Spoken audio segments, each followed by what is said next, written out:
The morning. Harlan Voss stood up in that courtroom and looked directly at Eliza Hartwell with an expression of complete indifference. Not anger, not shame, but indifference, as though she were a problem he had already solved. Was the morning she understood that the truth had never mattered. What mattered was who told it first, and who had the money to make people believe it.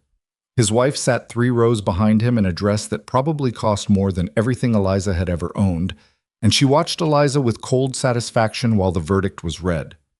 Not guilty. 2 words that should have meant something. 2 words that meant absolutely nothing.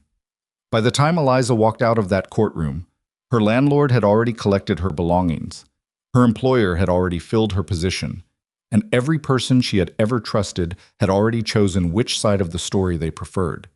If you've ever been told that the truth will protect you, and then discovered it won't, then you already understand what happened to Eliza Hartwell.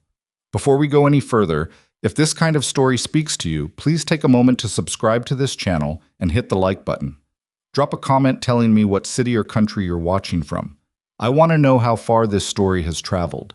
Now let's go back to Wyoming and to a woman who had nothing left but the decision to keep moving. Eliza Hartwell was 26 years old, and she had already learned the hard way that survival looked different for women than it did for men. For men, a bad reputation could sometimes be outrun. A man could ride into a new town, shake the right hands, buy the right drinks, and start over. People were willing to believe a man who carried himself with confidence. People wanted to believe him. It made things simpler. For women, it was different. A woman's reputation traveled ahead of her. By the time she arrived in a new place, the story had usually gotten there first, twisted, exaggerated, stripped of context, filled in with whatever details made the most satisfying version. And the most satisfying version was never the one where the woman was innocent. Eliza had spent 2 years learning that.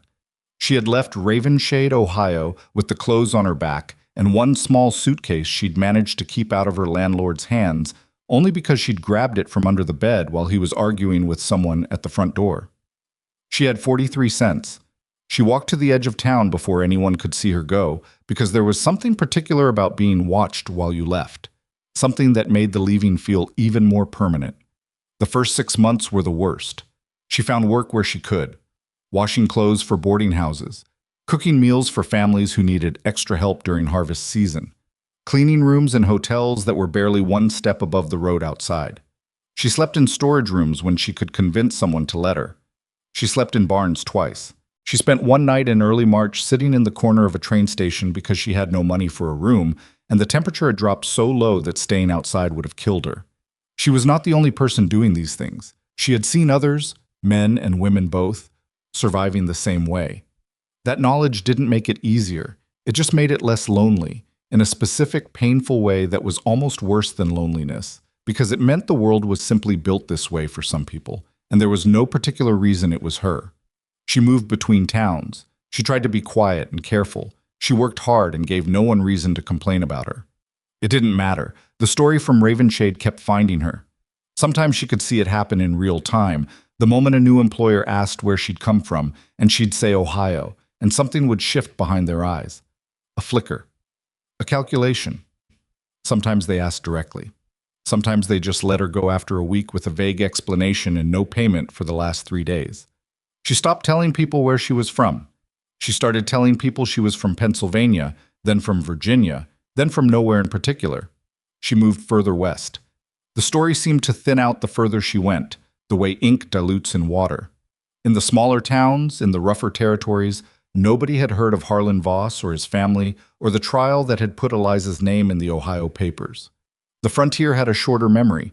It was also harder, colder, and less forgiving in different ways, but at least it was a different kind of hard. By the time she reached Nebraska, she had approximately $12 and a coat with a torn lining and the particular kind of exhaustion that comes not from physical labor, but from years of concentrated alertness.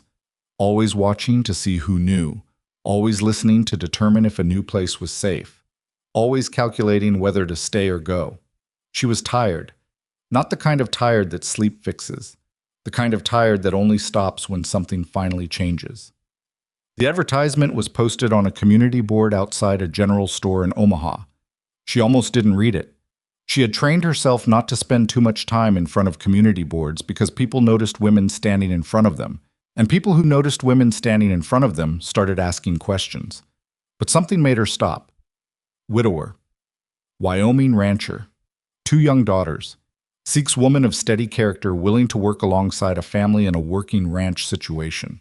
No promise of romantic attachment. Honest living guaranteed. Reply to Ethan Cole. Red Hollow Ranch, Laramie County, Wyoming. She read it 3 times. No promise of romantic attachment. Most advertisements like this promised companionship. Love. A fresh start. All the language that made it sound like a fairy tale rather than an arrangement. She had read enough of them by now. Women passed them around like secrets, to understand that the prettier the language, the more suspicious she should be. This one didn't promise anything except honest work. That was the thing that made her write back. She didn't have romantic notions about Wyoming ranchers. She had notions about survival and about what it might feel like to sleep in the same bed for more than 3 weeks in a row, and about whether there was any version of her life that could include a kitchen that was hers and a door she could lock from the inside. She wrote a letter. She was careful about it. She didn't lie exactly. She didn't volunteer information she knew would disqualify her. She told him she was 26, that she was healthy and capable of hard work, that she had experience with children and cooking and household management, that she was not afraid of difficult conditions. She told him she was currently between positions and looking for a permanent situation. She mailed it from Omaha and then tried not to think about it. 11 days later, a letter arrived at the boarding house where she was staying. She'd given them the address when she mailed it, paid 2 weeks in advance, held her breath. Ethan Cole wrote like a man who had not written many letters and was not particularly comfortable with the task. The handwriting was functional rather than elegant. He didn't use unnecessary words. He told her there were 2 girls, the older one named Ivy, who was 7, and the younger one named Nora, who was 5 months old. He said the ranch was a working cattle operation and that he needed someone capable, not someone who wanted to be taken care of. He said he would cover her train fare. He named a date. He told her he would wait at the station. He signed it. Ethan Cole. No flourishes, no promises beyond what he'd already stated. She wrote back that she would come. The train from Omaha to Laramie County was supposed to take 2 days. It took 3. Somewhere in the middle of the second night, a section of track ahead had been damaged in a way nobody seemed willing to explain clearly. A mudslide, someone said, though it hadn't rained in days, and another passenger suggested it was something else entirely, some problem with the rail company that had been building up for months. Eliza didn't particularly care about the cause. She cared about the consequence, which was that the train sat stopped in the dark for 7 hours, while men walked up and down the cars telling everyone to remain calm. She remained calm. She was very good at remaining calm by now. She had learned that panic was expensive and rarely produced useful results, but she understood what the delay meant. She was going to arrive late, and she had no way to send word ahead. There was no telegraph station at the stop where they were delayed. There was nothing but dark plains and a broken piece of track and a train car full of increasingly unhappy passengers. When the train finally moved again, she sat with her hands folded in her lap and worked through the possibilities. Either Ethan Cole would wait, or he wouldn't. If he didn't wait, she would arrive at the station with no one to meet her, and no money to get herself anywhere else, and a name she couldn't quite use safely in a town where she wasn't yet known. She fell asleep eventually, sitting upright, her suitcase wedged between her feet. When she arrived at the Laramie County station, there was no one on the platform. She stood there for a while anyway, in case he was late too, in case he'd simply gone to find food, in case there was some other explanation. An hour passed. The station master told her he'd seen a man waiting the day before. Tall fellow. Left after mid-morning when it was clear the train wasn't coming. Eliza thanked him and walked outside. She had 41 cents left. She'd spent 2 cents on a biscuit somewhere along the way. She had her suitcase, her worn coat, and the only good dress she owned, which was the one she was currently wearing. She asked the station master how far Red Hollow Ranch was. He looked at her with the kind of expression that meant he was calculating her situation and finding it unfortunate. On horseback? Hour and a half, maybe. But you'd need a horse. She didn't have a horse. On foot? He scratched the back of his neck. It'd be a long walk, particularly this time of year. October in Wyoming was not the same as October in Ohio. She already knew that. She could feel it in the air. The particular sharpness that meant the cold was not seasonal but structural, the baseline temperature against which everything else was measured. Which direction? He told her. She walked. She was not going to think about whether it was sensible. Sensible was a category that had stopped applying to her life some time ago. She was going to walk toward the only option she currently had, which was a ranch house somewhere across these plains belonging to a man who had already left the station without her. The wind came up within the first hour. Not a violent wind, not yet, but a persistent one with a cutting edge that found the places where her coat didn't quite close at the collar and worked its way in. She walked with her head down and her suitcase in her right hand, switching it to her left when her right arm tired. The plains were long and flat and enormous in a way that felt almost aggressive, like the landscape was deliberately emphasizing how small she was. There were no trees to speak of. There were cattle in the distance, dark shapes against the pale grass. The sky above was the particular gray of October afternoons when the sun is still technically present, but has already given notice that it intends to leave soon. She thought, without meaning to, about the courtroom in Ravenshade, about Harlan Voss's face, about his wife's careful, satisfied expression. She thought about how long she had spent being angry about it, really furious in a way that felt useful at first and then began to hollow her out. And about the point somewhere in the past year when the fury had converted itself into something quieter and more durable. Not acceptance, something more like grim determination, the particular disposition of a person who has decided that the alternative to continuing forward is not worth considering. She walked. Near sunset, she saw it. A ranch house, weather-beaten, with fences extending out in several directions and cattle visible beyond them. A windmill that listed slightly to one side. A barn larger than the house. A gate at the road with a wooden sign that she had to get close enough to read before she could make out the letters in the failing light. Red Hollow Ranch. She stopped at the gate, her feet hurt. Her hands were stiff with cold. She had been walking for over 3 hours. She opened the gate. She told herself she was only going to ask for water, possibly ask to sleep in the barn. She would explain who she was and why she was late, and let Ethan Cole make whatever decision he wanted to make about the situation. She was not going to arrive as though she expected anything. She crossed the yard toward the house, and then she heard it, a baby crying. It was coming from inside the house, from somewhere behind the dark windows, and it stopped her cold because of the quality of it. She couldn't quite explain why, except that she had worked for enough families to know the difference between a baby crying because it was hungry or bored or tired, and a baby crying because something was wrong. This was the second kind. This was thin and irregular and desperate in a way that made her stomach clench. She didn't knock. She opened the door. The house was dim. One lamp was burning, low. The fire in the hearth had burned down to coals. The baby's crying filled the room and then broke off into silence and then started again, weaker. A cradle sat near the hearth, and at the bottom of the staircase, half in shadow, stood a girl.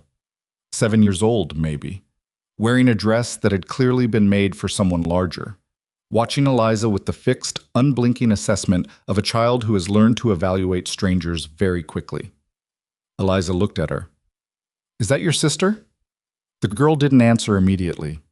"Where's your father?" "The barn." Eliza crossed the room in 4 steps and looked into the cradle. The baby was small, 5 months old or thereabouts, and even in the dim light Eliza could see the flush across her cheeks and forehead. She reached down and touched the infant's face with the back of her hand. Hot. Not warm. Hot. How long has she been like this? Since yesterday. The girl's voice was flat. Not because she didn't care. Because she was doing what children do when they are frightened and no one has come to handle the thing they're frightened of. She was holding herself very still and making her voice into something that didn't require a response. Eliza straightened up. She set her suitcase down on the floor. She took off her coat and hung it on the peg beside the door. "All right," she said. "What's her name?" "Nora." "And you?" A pause. "Ivy." "I'm Eliza." She was already moving toward the hearth, crouching down to assess the state of the coals. "Is there firewood?" "By the back door." "Is there water on the stove?" "No." "Is there a kettle?" Ivy crossed the room and took one down from a hook without being asked again. Eliza looked at her for a moment. There was something in the girl's economy of movement, the way she had already identified where everything was, had already been tracking what the house needed without anyone telling her. That was familiar. The particular competence of a child who has been managing more than a child should manage. "You've been watching her alone?" Eliza asked. Ivy didn't answer, which was its own answer. "Where's your mother?" "Dead." She said it the same way she said everything else. Not cruelly, just as a fact. The kind of fact that's been repeated often enough to lose most of its texture. Eliza filled the kettle from the water barrel and set it on the hook over the coals she was rebuilding. She moved through the kitchen looking for what was there, not asking, not making any noise about the state of things. There was bread from several days ago and dried beef and a small amount of flour. There were clean cloths in a stack near the basin. There was a tin of medicine on the shelf, the kind that most ranch families kept, with no particular label and contents that were only partially identifiable. She picked it up and opened it. Willow bark powder. Some dried herbs she recognized, and some she didn't. A small bottle of something that smelled like camphor. She had done this before. Not as a doctor, not as a trained nurse, but as a woman who had spent years working in households where no doctor was nearby and no one else was going to handle it. She got clean cloths wet with cool water and laid one across Nora's forehead. The baby whimpered and turned her head but didn't wake. Eliza kept one hand on her while she worked, checking every few minutes. Ivy stood a few feet away and watched. "She got worse today," the girl said finally. "Did she eat anything?" "I tried. She wouldn't." "Did your father know how bad it was this morning?" Ivy hesitated. "He said he'd check on her when he finished with the cattle." Eliza looked toward the window. It was nearly full dark outside now. "How long does he usually spend in the barn?" "Depends." She turned to look at the girl. "Go get him." Ivy hesitated. "Ivy, go get him.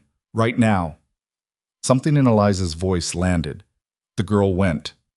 She heard the barn door before she heard anything else. Then boots on the back porch. Then the back door opened and a man filled the frame. Tall, wide-shouldered, wearing a coat that had seen too many Wyoming winters, with several days of dark stubble on his jaw, and the particular expression of a man who has been outside in the cold for hours, and is now being confronted with something unexpected.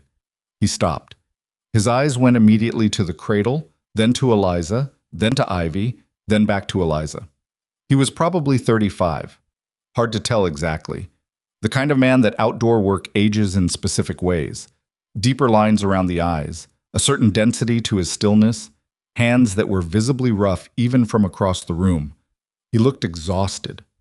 Not the way people look exhausted after one bad night, the way people look exhausted after months of it. "Who are you?" It wasn't exactly a question. It was the kind of sentence that happens when a man's first instinct, alarm, runs directly into his second instinct, control, and produces something in between. "My name is Eliza Hartwell." Nothing. "I wrote to you. I was supposed to arrive yesterday." He stared at her for a long moment. Then he crossed the room and looked into the cradle. What she saw happen on his face then was private. She looked away. Some things a person wasn't meant to witness from the outside. "She's had this fever since yesterday," she said. "I've brought it down slightly with the cool cloths. She needs to stay warm but not hot, and she needs small amounts of water every half hour or so, and she needs someone watching her."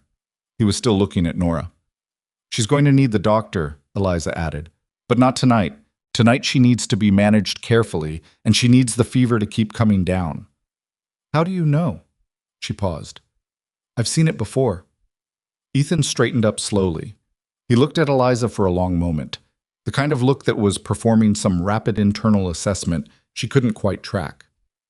"Ivy," he said, without taking his eyes off Eliza. "Go upstairs." "But—" "Ivy." The girl went upstairs, slowly. Ethan Cole stood in his own kitchen and looked at the woman who had arrived a day late from Ohio and walked across his yard in October and was currently standing over his sick baby daughter with cool cloths and a practical expression. "You walked here," he said. "There was no other way." "From the station?" "Yes." He looked at her coat on the peg, her suitcase by the door, the state of her shoes. He didn't say anything for a moment. Then, "Why did you come if I wasn't there?" She considered the question carefully. I had nowhere else to go, she said. He looked at her. She looked back at him. It was the truth. And they both understood that it was the truth. And there was something clarifying about that, about beginning with the plain version rather than the dressed-up one. Nora made a sound from the cradle. Eliza turned immediately, adjusted the cloth on the baby's forehead, checked her breathing. The baby's eyes opened briefly, unfocused, then closed again. When Eliza looked back at Ethan, something in his expression had shifted. He didn't tell her to leave. He didn't tell her to stay. He stood there for a moment longer, and then he moved to the woodpile and started building the fire up properly, without being asked, because apparently Ethan Cole was also a man who had learned that in a crisis, you start with whatever is directly in front of you. They worked in the same room without speaking for a while. The fire took hold. The kettle began to warm. Eliza made a thin broth from what was available. Ethan brought in more wood. Ivy came back downstairs at some point, quietly, and sat in the chair near the cradle with her book open but her eyes on the room. At some point, Ethan set a bowl of soup in front of Eliza on the table without saying anything. She looked at it, then she looked at him. "Eat," he said, which was not particularly gracious, but it was something. She ate. Later, when Nora's temperature had dropped slightly and the baby had taken a small amount of water and Ivy had finally fallen asleep in the chair, Eliza prepared to collect her coat and her suitcase. Ethan, who was sitting at the table with a cup of coffee he wasn't drinking, looked up. "It's below freezing," he said. "I've slept in colder." He looked at her steadily. "There's a room." She stopped. "I'm not offering anything," he said. "It's just a room. You can take it until the weather breaks." Eliza looked toward the cradle, toward the chair where Ivy slept. She thought about the planes she'd walked across that afternoon, about the station master's face, about the particular arithmetic of 41 cents and no plan. "All right," she said. She didn't say thank you exactly, and he didn't say you're welcome, but something had been agreed to, something that neither of them had quite named yet, and neither of them was ready to name, and they both understood that the terms of it would be determined by what happened next. Eliza took the room. She sat on the edge of the bed for a few minutes, still in her dress, listening to the sounds of the house around her. Outside, the Wyoming night was enormous and cold and indifferent. Inside, a baby breathed and a little girl slept, and a man sat alone with his coffee at the kitchen table below. And Eliza Hartwell, who had walked across the plains with 41 cents and one good dress and no particular plan, had found herself inside four walls with a fire in the hearth and a family. Someone else's family, still entirely fragile, still entirely uncertain. And for the first time in 2 years, she did not calculate whether she needed to leave before morning. She just sat there. And for now, that was enough. She woke before dawn. Not because anything woke her. Not a sound. Not a cry. Not the creak of the house settling against the wind. She simply opened her eyes in the dark and lay there for a moment, staring at the unfamiliar ceiling, and it took her several seconds to remember where she was. That was something she had learned about herself over the past 2 years. The first seconds after waking were always the most honest. Before her mind could arrange things into a manageable shape, there was just the raw data of the moment. Dark room. Strange ceiling. Quilts that smelled like cedar and dust. The faint sound of wind. The faint sound of breathing from somewhere below. Nora. She was out of bed before she'd fully made the decision to be. She went down the stairs in her stocking feet, holding the railing because the stairs were steep and the light was non-existent. The kitchen was cold. The fire had dropped to almost nothing in the night, and the first gray light of pre-dawn was beginning to come through the windows, not enough to see by, but enough to know that morning was on its way. The cradle was where she'd left it, near the hearth. She crouched down and looked at Nora. The flush across the baby's cheeks had faded. Not gone entirely. She was still warm when Eliza pressed the back of her hand to her forehead, but the burning quality was gone. Nora's breathing was even. She was sleeping with her mouth slightly open and her small fists curled against her cheeks, and she looked, for the first time since Eliza had arrived, like a baby simply sleeping. Eliza sat back on her heels. She stayed there for a moment longer than was necessary, just watching the baby breathe, and she noticed something happening in her own chest that was unfamiliar. A loosening, a small release of something she'd been holding without quite knowing she was holding it. She had not let herself be afraid last night. Fear was not useful when there was work to do. But now, in the cold gray quiet of the kitchen, with the baby breathing steadily, She understood that she had been more afraid than she'd realized. She built the fire up. She filled the kettle. She found coffee and made it, partly because she needed it, and partly because she suspected that when Ethan Cole came downstairs he would need it too, and there was something practical about having coffee ready. That seemed like the kind of thing that ought to happen regardless of whatever else was uncertain between them. She was standing at the window with her cup when she heard him on the stairs. He came into the kitchen the way she was beginning to understand he did everything, quietly, without preamble, moving directly toward whatever needed to be dealt with. He went straight to the cradle. He crouched down the same way she had, and she watched his shoulders drop slightly when he saw the state of things. He stayed crouched for a long moment. Then he stood up and turned and saw her at the window, and she could tell from the slight adjustment in his expression that he'd forgotten she was there. Not forgotten her existence exactly, but forgotten in the specific way of a man whose mind had been entirely occupied with the contents of that cradle. "Fever broke," she said. "I can see that." He didn't say anything else for a moment. He looked at the cup of coffee on the table, understood it had been made for him, and picked it up without commenting on it. They stood in the kitchen while the light came up outside, and neither of them said much. And that was all right. The question of what happened next was not one either of them addressed directly that first morning. There were practical things to handle. Nora needed to be fed small amounts every couple of hours. Ivy needed breakfast. The cattle needed attention. There was wood to bring in. There were 100 small necessary tasks that accumulated in any working household, and Eliza simply began doing them, because standing around waiting for someone to tell her what her status was seemed like a waste of time when there was work in front of her. Ethan watched this without commenting.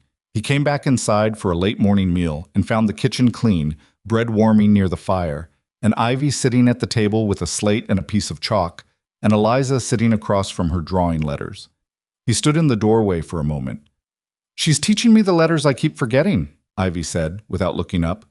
She had a focused, slightly aggressive relationship with learning, the kind that made her jaw set when she got something wrong and her eyes sharpen when she got it right. "Which ones?" "Q and G." Ivy looked at the slate with deep suspicion. "They look too similar." "They don't look anything alike," Eliza said. "They do if you're not paying attention." "Then pay attention." Ivy looked up at her with an expression that was half indignation and half something closer to respect, and then she looked back at the slate. Ethan poured himself water from the barrel and drank it standing at the counter, watching them, and then he went back outside. That was how the days started. By the end of the first week, a kind of routine had established itself that nobody had specifically designed. Eliza woke early and tended Nora first, then started the kitchen. Ethan came in for breakfast and went out again. Ivy did her lessons in the mornings, reading and writing and basic arithmetic, all things Eliza had been taught by a schoolteacher aunt who'd believed strongly that girls needed the same foundation as boys, and then helped with the lighter household work in the afternoons. Nora continued to recover steadily, gaining weight back, becoming louder and more demanding the healthier she got, which Eliza found privately encouraging. She did not think too carefully about whether she was staying. She had said until the weather breaks. The weather had not broken. October in Wyoming was not interested in breaking for anyone. But that was not really the reason she stayed, and she understood that even if she didn't say it aloud. She stayed because the baby was not yet strong enough. She stayed because Ivy was doing something with the letters in the evenings, working on them alone by lamplight, with the concentrated effort of a child who has decided something matters. She stayed because the ranch was real work, and Ethan was one person trying to do too much of it, and she could see that plainly, and it was not in her nature to watch a problem she could help with and walk away from it. She also stayed because she was tired of walking, but she did not examine that part too closely. In the second week, she started going outside. It began practically. She noticed a section of fence near the south pasture that had been patched badly, the kind of job done by someone in a hurry who planned to come back and fix it properly and then didn't. She found wire and posts in the barn and spent a morning doing it correctly. When Ethan came around the south end of the pasture on horseback and saw her there, he pulled up and looked at her work without speaking for a long moment. "You've fixed fence before," he said. "Some." "Where?"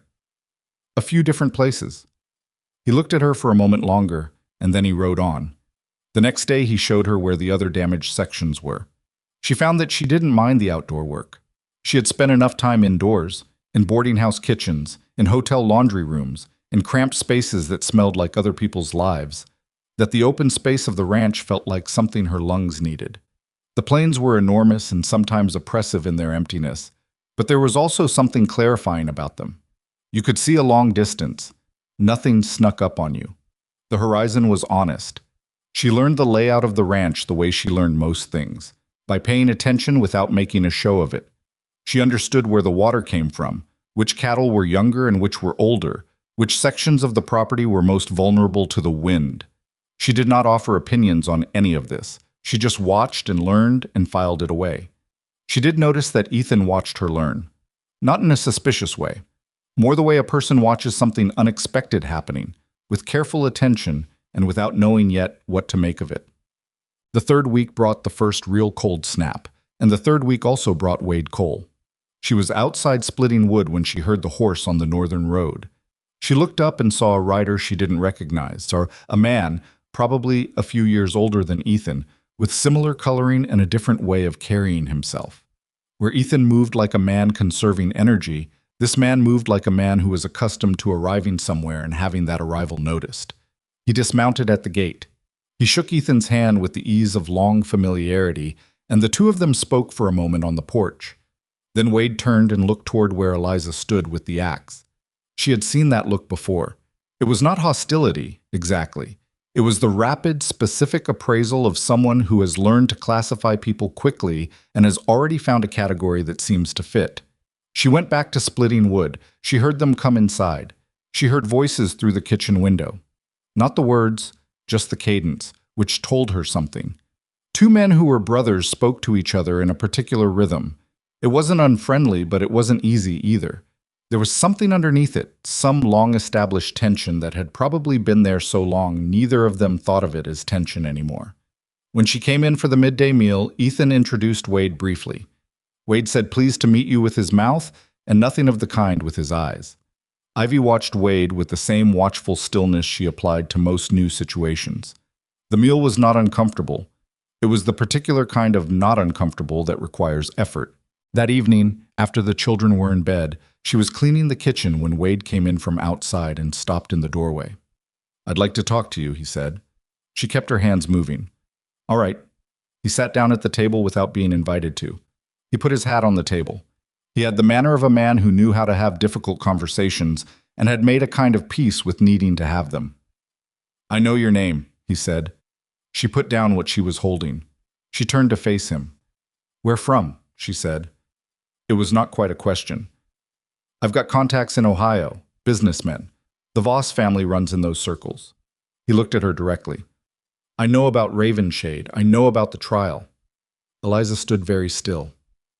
"I know you were acquitted," he said. "I'm not saying you weren't, but acquitted doesn't mean—" "I know what it doesn't mean," she said. Wade was quiet for a moment. "My brother has 2 daughters," he said. "He has a ranch that barely survived last winter. He has enough to deal with. He doesn't need a woman in his house who's going to bring trouble behind her." Eliza looked at him. She looked at him carefully. She was trying to determine what kind of man this was. Not a malicious one, she thought. Not someone who was enjoying this. Someone who believed he was protecting something that needed protecting, which was in some ways harder to deal with than someone who was simply cruel. "Tell him," she said. Wade frowned slightly. "Excuse me?" "Tell him what you know. Tell Ethan. He deserves to know who he's let into his house, and he has the right to make that decision himself." "And if he sends you away?" She had already thought about this. She had started thinking about it the moment Wade looked at her from across the yard, because some part of her had recognized the look and understood what was coming. She had run the calculation in the time it took to split 3 pieces of wood. "Then I'll go," she said. "You won't argue." "I've spent 2 years arguing." She said it without anger, just as a fact. "I argued in courtrooms. I argued with landlords. I argued with people who'd already made up their minds before I opened my mouth." She looked at him steadily.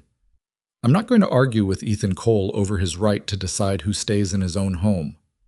Wade studied her for a long moment. "You're not what I expected," he said, finally. "No one ever is," she said, and turned back to the basin. "What?" She did not sleep much that night. She lay in the cedar-smelling room and stared at the ceiling and did the things she had learned not to do. She thought about the future. She thought about the 41 cents, which was now gone, replaced by nothing, since Ethan had not offered payment and she had not asked for it, and the whole arrangement existed in the unspoken space where arrangements between desperate people often lived. She thought about what it would look like to leave, which direction she'd walk, whether it would be worse than the first time or simply different. She thought about Ivy's face when she finally got the Q and the G sorted out, the particular fierce satisfaction of it. She thought about Nora, who had started reaching for things this week, her hands opening and closing around whatever came within range, her eyes tracking movement with the intense curiosity of a baby discovering that the world was full of things to grab. She thought about Ethan, not romantically. That was not where her mind went. She thought about him practically, the way she had started thinking about everything on this ranch, as a set of facts to be understood. He was a man who worked until he was exhausted and then worked a little more. He didn't complain, he didn't explain himself much. He had a quality she recognized from certain people she'd encountered over the years, a kind of internal stubbornness that was not the same as pride, more like the inability to bend below a certain point without breaking. It made him hard to read and probably hard to live with. It also made him, she thought, the kind of man who didn't do things halfway. She thought about what it would mean if Wade told him and he sent her away. She did not think about what it would mean if Wade told him and he didn't. That felt like too much to think about. Wade told him the next morning. She knew because she saw the two of them standing by the eastern fence from the kitchen window. And she watched Ethan's posture change, not collapse, not explode, just change. A specific tightening that started at his shoulders and worked down. They talked for a long time. At some point, Wade gestured toward the house, and Ethan looked toward the window, and Eliza stepped back from it. She got the children their breakfast. Ivy looked at her face and didn't ask. Ethan came inside mid-morning. He took off his coat and hung it and stood in the kitchen for a moment. Nora was in her cradle. Ivy had been sent to the back room with her slate. Eliza stood near the table and waited. He sat down. That surprised her. She'd expected him to stay standing. It was what people did when they were about to tell someone to leave. Standing gave you the option of moving directly toward the door. He sat at his own kitchen table and looked at the wood grain for a moment. "My brother told me," he said. "I know. About Ravenshade, about the trial." "Yes." Ethan looked at her then. "Is there anything he got wrong?" She thought about it honestly. The details he'd have are probably accurate. The Voss family made sure the story was in the papers. So it's true. The trial is true. The verdict is true. She paused. "What's also true is that Harlan Voss told me he was unmarried. What's also true is that when his wife found out, her family had enough money to make the entire town choose a version of events that was useful to them." She kept her voice steady. "I was acquitted because there was nothing to convict me of. That didn't change what happened afterward." Ethan was quiet. "You lost everything," he said. It wasn't quite a question. "Yes, and the advertisement." He wasn't accusing her, he was working something out. "You answered it because I needed somewhere to go." She said it the same way she'd said it the first night, without decoration. "I didn't lie to you in my letter. I told you I was between positions. I told you I was capable of hard work. Both of those things were true. You didn't tell me the rest." "No." "Why?" She looked at him directly. "Because I was afraid you'd say no before you had the chance to see what I could actually do. And because—" She stopped.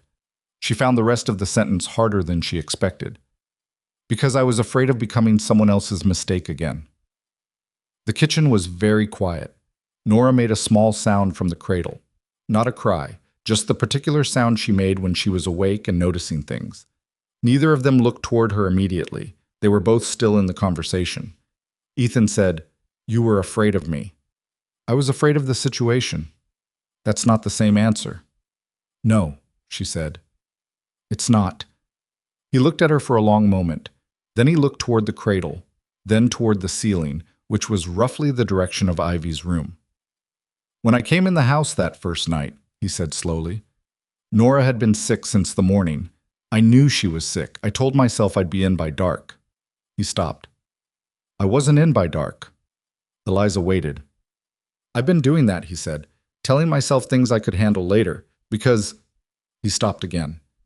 He had the particular difficulty of a man who is not accustomed to explaining himself and is trying to do it anyway. My wife died in March, fever. I was with her at the end, but before that I kept thinking it would turn. I kept thinking she'd be better by morning. He put his hands flat on the table.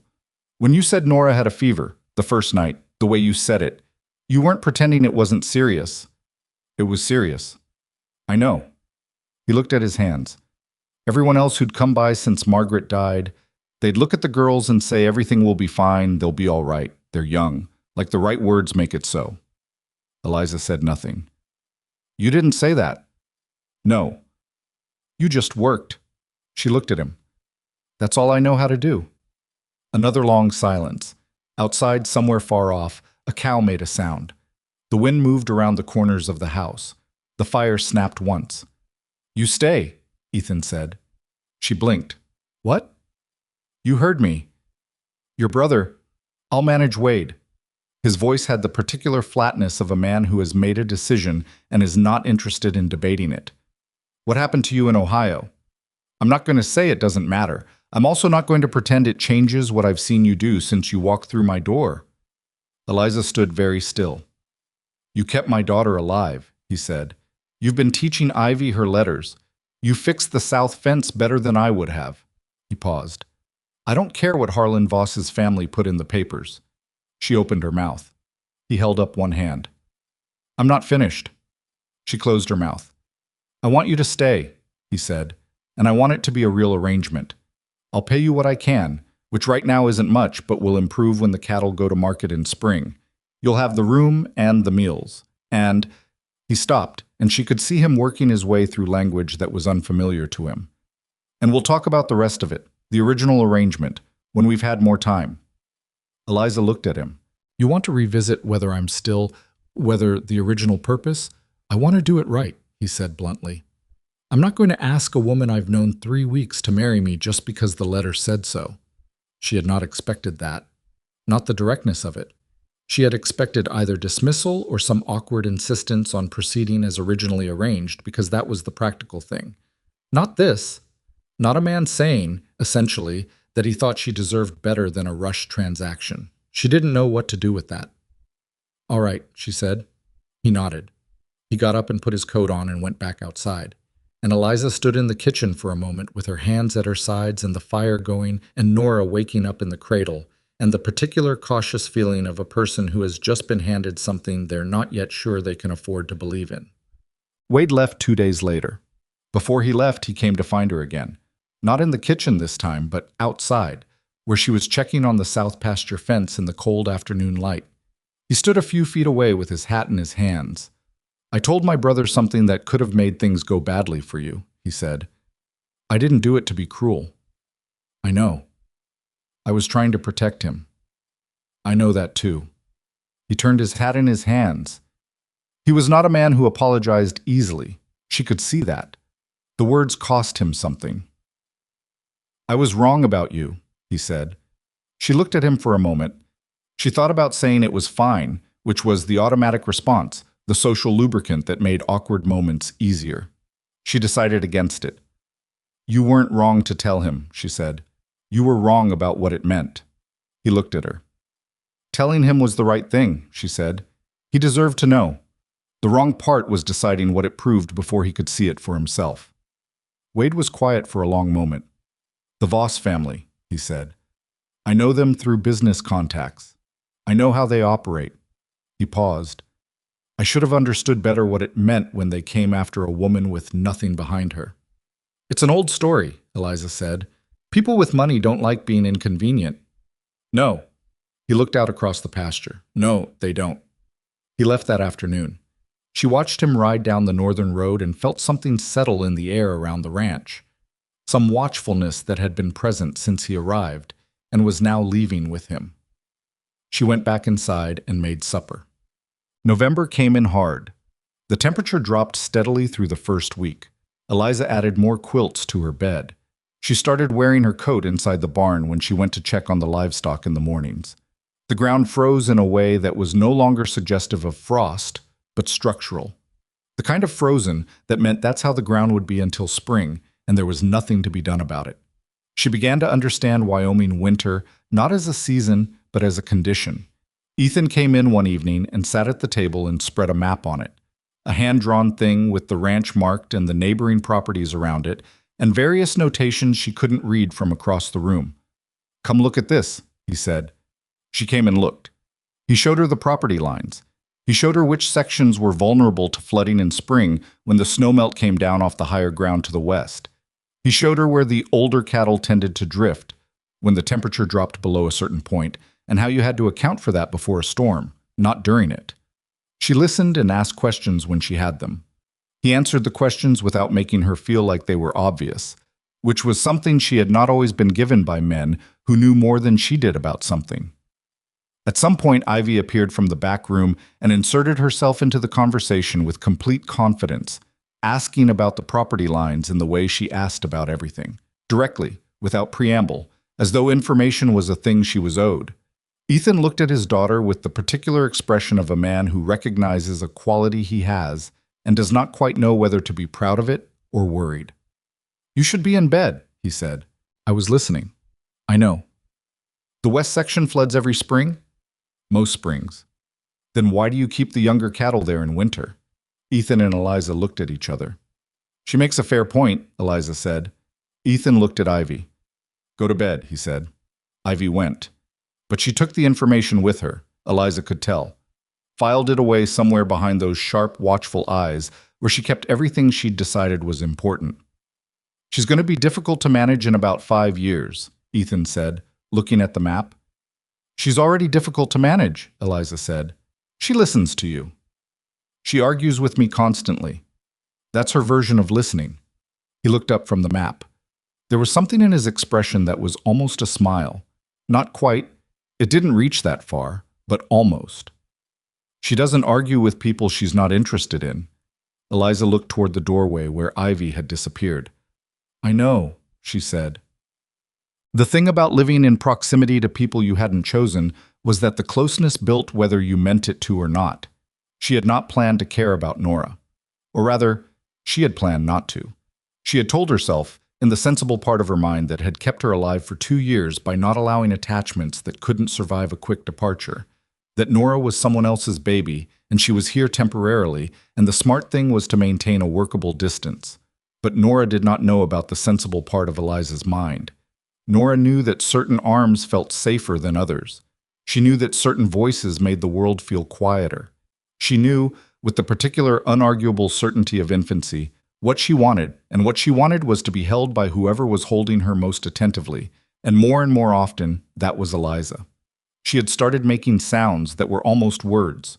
Not real words. She was too young for real words. But the shapes of words, the intentions of them. She would look at Eliza with complete seriousness and produce a string of sounds that obviously meant something very important, and Eliza had started answering them as though they did, which made Nora look satisfied. Ethan watched this. He watched it without comment, the way he watched most things. One evening he came in from the barn and found Eliza sitting near the fire with Nora in her lap, the baby half asleep and making the small sounds she made when she was very nearly gone. Eliza was not doing anything in particular. She was just sitting with the baby in her arms and watching the fire. Ethan stopped in the doorway. He stood there for a moment. Then he came in and hung up his coat and sat in the other chair and poured himself coffee from the pot she'd left on the hearth. Neither of them said anything for a while. It was the most peaceful the house had felt since she'd arrived. "She's sleeping?" he asked eventually. "Almost." "She's been better this week." "She's been better all month. She's strong." He looked at the baby for a moment. "She looks like her mother." Eliza looked at Nora's face. What was she like? She asked it before she thought about whether she should. It was the kind of question that could go wrong. Too personal, too soon, too much assumption of intimacy. But she'd asked it already. Ethan was quiet for long enough that she thought he wasn't going to answer. "Practical," he said finally. "Not soft. She didn't romanticize things. She was funny sometimes. Sharper than people gave her credit for." He paused. She was a good mother. Ivy was everything to her." Another pause. "She was afraid of Nora. Not afraid of having her, afraid that something would go wrong. She said it the whole time she was carrying her. Something felt different. He looked at his coffee.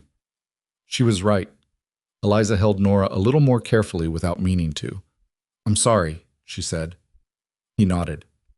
They sat there a while longer. Nora finished falling asleep. Eliza carried her to the cradle, and Ethan sat alone by the fire for a while after that, and Eliza gave him the quiet of it, because some things needed to be sat with rather than talked through, and she had learned by now that Ethan Cole was a man who understood that.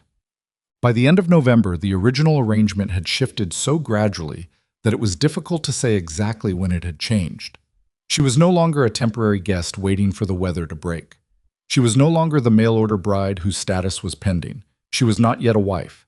She was something the ranch needed and had incorporated, the way a body incorporates something it recognizes as useful, not consciously, not ceremonially, just functionally, and then the thing was simply part of how everything worked. Ethan paid her in November. Not much. He'd told her it wouldn't be, but he put it on the table on a Saturday morning and didn't make a speech about it. She took it without making a speech about it either. Ivy finished the alphabet and started on simple sentences. Nora said something that sounded, if you were listening generously, like a version of Eliza's name. The south fence held through 2 early storms, and Eliza, who had arrived in October with 41 cents and 1 good dress, and no plan beyond the next 24 hours, found herself standing in the kitchen on the last evening of November, looking at the ranch house that was not hers, and the children who were not hers, and the particular slant of lamplight across the table where a man she was not married to sat reading the same 3-month-old newspaper he'd already read 4 times. And she noticed that she had not thought about leaving in 11 days. That was the longest stretch since Ravenshade. She didn't know what to do with that either. She put it in the same place where she'd put his earlier words, "I want to do it right." And she left it there, carefully, the way you leave something fragile somewhere it won't be disturbed. Outside, the Wyoming night pressed in against the windows. Inside, the fire held. December arrived the way Wyoming Decembers always did. Not gradually, not with any particular warning, but as a fact. One morning, the temperature was cold. The next morning, it was a different kind of cold entirely, the kind that had weight to it, that pressed against the windows and found its way under doors and made the livestock restless in the barn before any human had registered that something had changed. Eliza noticed it first. She was outside before dawn checking on a heifer that had been off her feed for 2 days, and she stopped in the middle of the yard and stood still for a moment, just breathing. The air had a quality she didn't have a word for yet. She was still learning Wyoming's vocabulary, but it felt like pressure, like the sky was lowering itself, like something was being gathered somewhere out past the western horizon and was not yet ready to announce itself but would be soon. She went back inside and told Ethan. He was at the table drinking coffee in the gray pre-dawn, and he looked up at her when she came through the back door and she said, "Something's coming," and he put down the cup and went outside himself to look. He stood in the yard for less than a minute. When he came back in, his expression had changed. "We need to get the cattle in from the west section," he said. "I'll start on the firewood. Take Ivy with you. She can carry. She'll argue about it. Tell her it's not optional." Ivy did argue about it. She argued about everything that interrupted her morning lessons, on principle. But she also pulled on her coat and boots with the pragmatic efficiency of a child who understood that the ranch didn't stop for preferences, and she carried firewood alongside Eliza for 2 hours without complaining once she'd gotten the initial objection out of her system. They stacked it high against the back wall of the house, higher than Eliza thought they'd need. She wasn't sure why she felt that way. The sky was still clear, the wind was manageable, but the pressure she'd felt in the yard that morning hadn't left her, and she trusted that feeling the way she'd learned to trust most things. Her body registered before her mind caught up. Ethan brought the western cattle in by mid-morning. He came back in for a brief meal, ate standing at the counter, and went back out. She watched him from the window, the way he moved across the yard with that particular focused urgency, checking the barn door latch, checking the fence post nearest the house, looking toward the western sky every few minutes. He trusted it too. By early afternoon, the color of the light had changed. It was difficult to describe precisely, not darker exactly, more like the light had lost some quality it normally had, a flatness to it. The shadows disappeared first, which was how Eliza finally understood what was coming, because she'd read once that storms ate shadows before they ate anything else. She brought Nora's cradle closer to the hearth. She filled every container in the kitchen with water. She counted the medicine supplies. Ethan came in at 3 in the afternoon and stood dripping in the doorway. He'd been out in it already. She could tell from the way the cold came off him, like something alive. "She's building fast," he said. "I know." He looked around the kitchen. He looked at the water containers, at the firewood stacked beside the hearth, at the medicine box she'd left open on the shelf. He looked at all of it for a moment. "Good," he said. That was all he said. The storm came in just after dark. It did not ease in. It arrived at a particular moment. One minute the wind was strong, and the next minute the world outside had disappeared entirely, replaced by a solid moving wall of white that the lamplight couldn't penetrate more than 3 feet. The sound of it was something Eliza was not prepared for. She had been in bad storms in Ohio. She had been caught in weather she'd thought was severe. She had not been in a Wyoming blizzard, and she understood within the first 10 minutes that they were different things entirely. Not different in degree, but different in nature. The way a river and an ocean are made of the same water but are not the same thing. The house shook. Not dramatically, not the way houses shook in stories, swaying on their foundations and threatening to come apart. It was subtler than that. A constant vibration in the walls, a pressure against the windows that made the glass creak, a sound in the roof that was the sound of something being tested to see whether it would hold. Ivy sat at the table and did her lessons. Eliza watched her for a moment and decided not to say anything about it. Ivy was 7 years old and she was sitting at a table doing her letters while a blizzard tried to take the roof off, and her expression was one of concentrated, deliberate focus. If this was how she handled fear, Eliza was not going to disrupt it.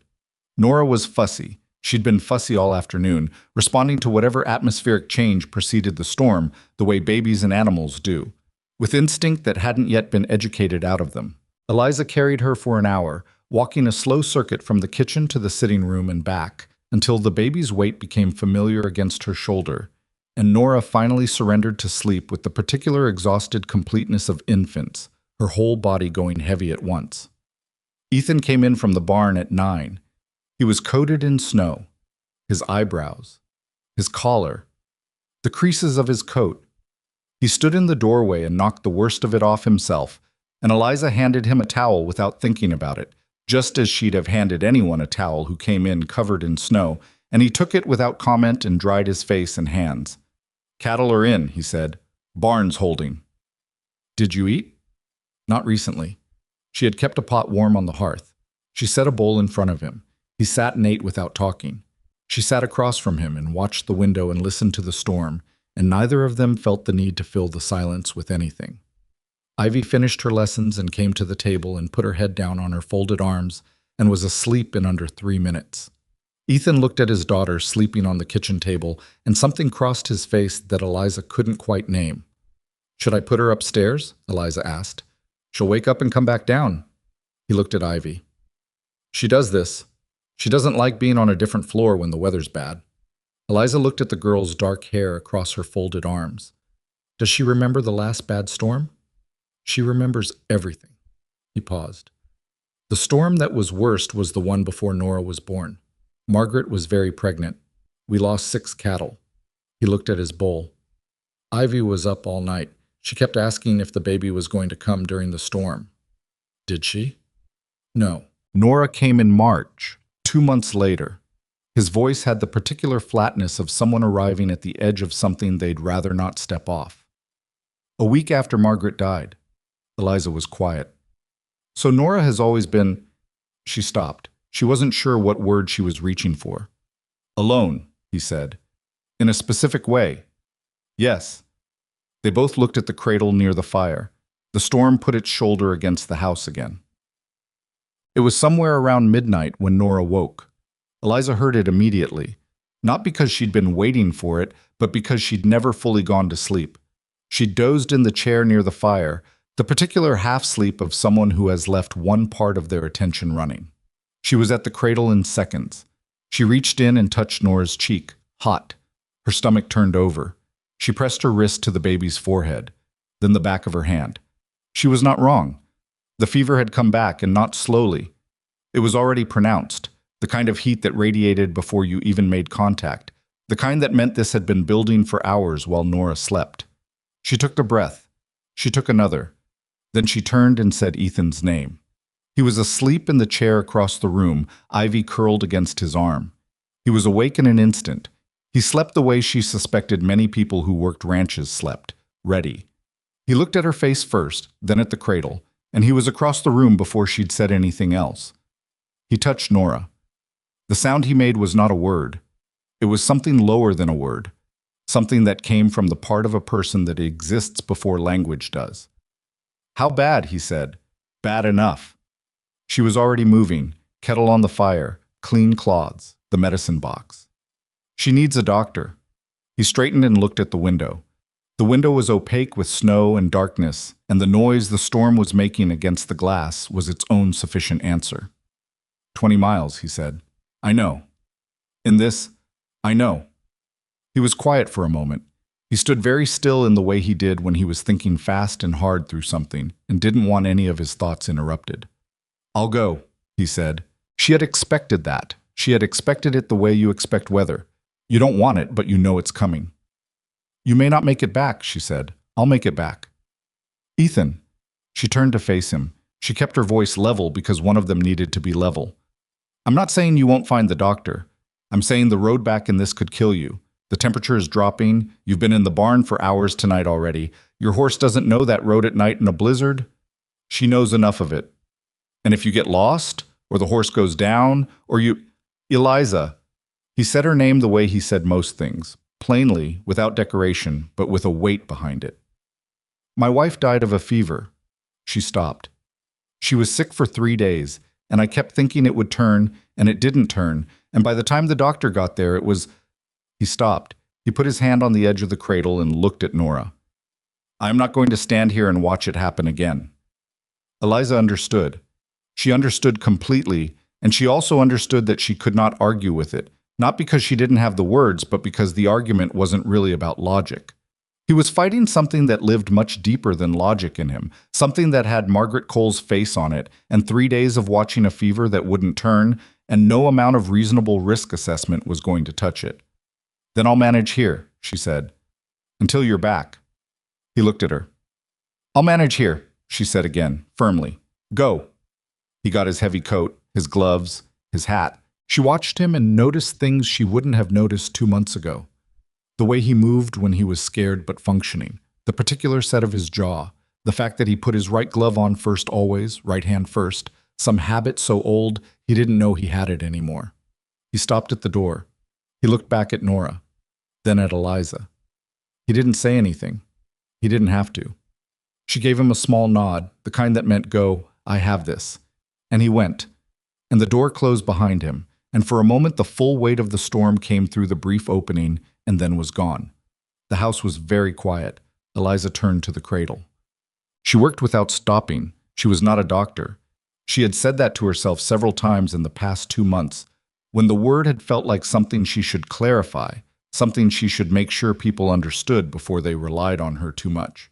She was not a doctor, but she had watched sick children before, and she had watched healthy children deteriorate when no one acted, and she knew the difference between waiting and working, and she was constitutionally incapable of the first one when the second one was available. Cool compresses, changed every 10 minutes. Small amounts of water when the baby was awake enough to take it, which was not often. Nora drifted in and out with the unsettling, intermittent consciousness of a child whose body is occupied entirely with fighting something. Warmth, but not too much. The fire built to a steady level and kept there. The medicine from the tin, the willow bark dissolved in small amounts of water, administered carefully, not too much, not too little. Every time Nora's temperature seemed to plateau, it rose again. Eliza counted the intervals between compresses. She counted Nora's breaths. She noted when the baby's color changed and when it stabilized. She did all of this in the same way she did everything when things were genuinely difficult, with absolute attention, no spillover, no energy spent on fear because fear didn't reduce fevers. Ivy woke up at some point. She came to the cradle and looked at Nora and then looked at Eliza with those watchful, assessing eyes. "She's bad again," Ivy said. "Yes." "Like before?" "Different." Ivy looked at her. Is that better or worse? Eliza looked at the girl. 7 years old, asking questions with the precision of someone who has learned that vague reassurances are a form of lying. I don't know yet, Eliza said. Ivy accepted that. She pulled a chair next to the cradle and sat down. What can I do? She said. Not a question exactly. Keep her company when she's awake. Talk to her. She doesn't understand words yet. She understands voices.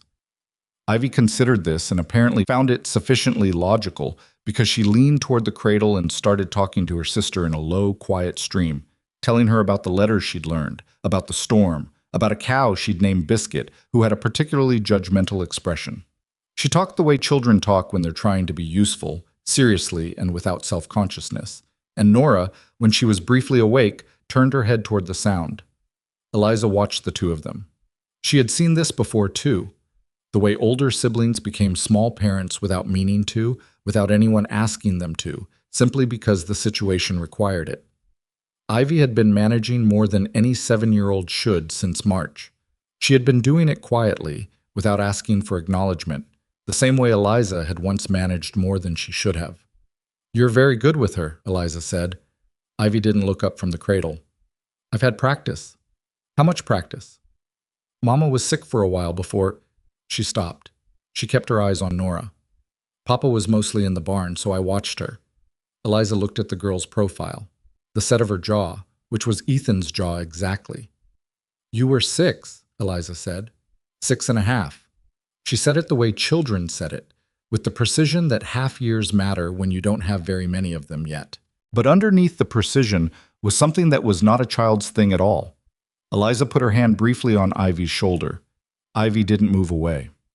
The storm was worse between 1 and 3 in the morning. She knew this not because she could see anything outside, but because the sound of it changed, went up an octave, became less like wind and more like something with intention behind it, something that wanted to find every gap in every wall and make it bigger. The fire flickered in its hearth even though the chimney was closed down. The windows rattled in a way that seemed excessive, personal. Eliza kept working. At 2 in the morning, Nora's temperature reached its peak. She knew because the baby stopped making sounds. She had been fussy and intermittently crying, which was terrible to hear, but was also, Eliza knew, a sign of fight. Babies who were fighting made noise. When Nora went quiet, not the peaceful quiet of sleep, but a still, shallow-breathing quiet, Eliza felt something cold go through her that had nothing to do with the temperature of the room. She worked faster. Cloths changed every 5 minutes now. Water offered constantly. She held Nora against her chest between compress changes because she had read somewhere, or been told by someone, that human warmth was different from blanket warmth. Steadier, more responsive, something the body recognized. She held her and kept moving. Ivy had fallen back asleep eventually, her head against the side of the cradle, and Eliza had not woken her because there was nothing Ivy could do, and because 7-year-olds needed sleep even when they'd decided they didn't. She was alone with it. Just her and Nora, and the storm, and the fire, and the hours. She talked to the baby. She would not have predicted that. She was not a woman who talked to infants as a habit. She had cared for enough of them to know that talking helped, but she had always done it in a practical way, in the way you might narrate a task.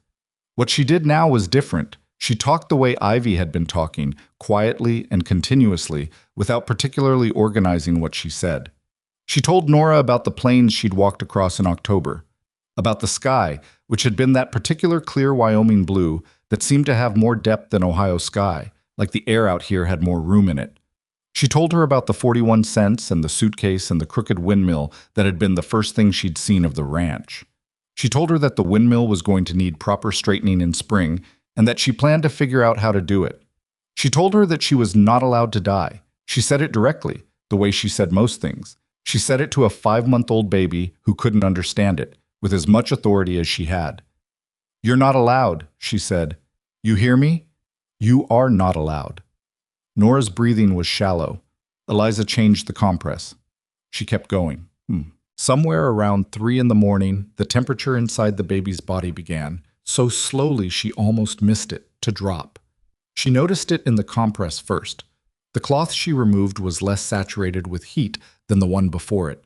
She noticed it in the color of Nora's cheeks, which was shifting from the fierce red of high fever towards something closer to pink. She noticed it in the sound of the baby's breathing, which deepened almost imperceptibly. She sat very still for a moment with her hand on Nora's forehead and breathed. Then she changed the compress again and kept watching.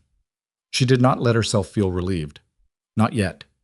She had seen fevers drop and then spike again, and she was not going to spend the energy of relief on something that wasn't finished. She sat and watched and kept the intervals and kept the fire and kept talking.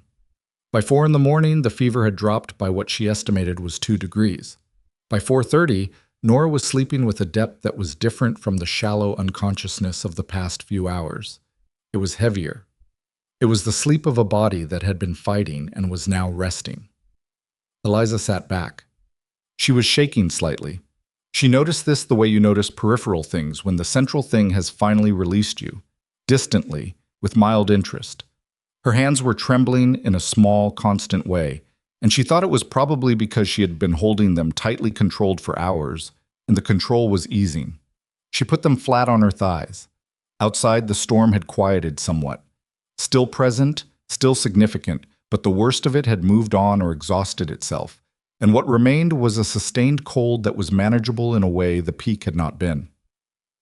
Ivy woke just before 5. She lifted her head from the side of the cradle and looked at Nora. Then she looked at Eliza. "She's cooler," Ivy said. "Yes." Ivy looked at her. At the state of her, the circles under her eyes, the trembling hands, the fact that she was still in yesterday's dress because she had never gone upstairs to change. "Did you sleep at all?" Ivy asked. "No." "You should sleep." "When your father gets back."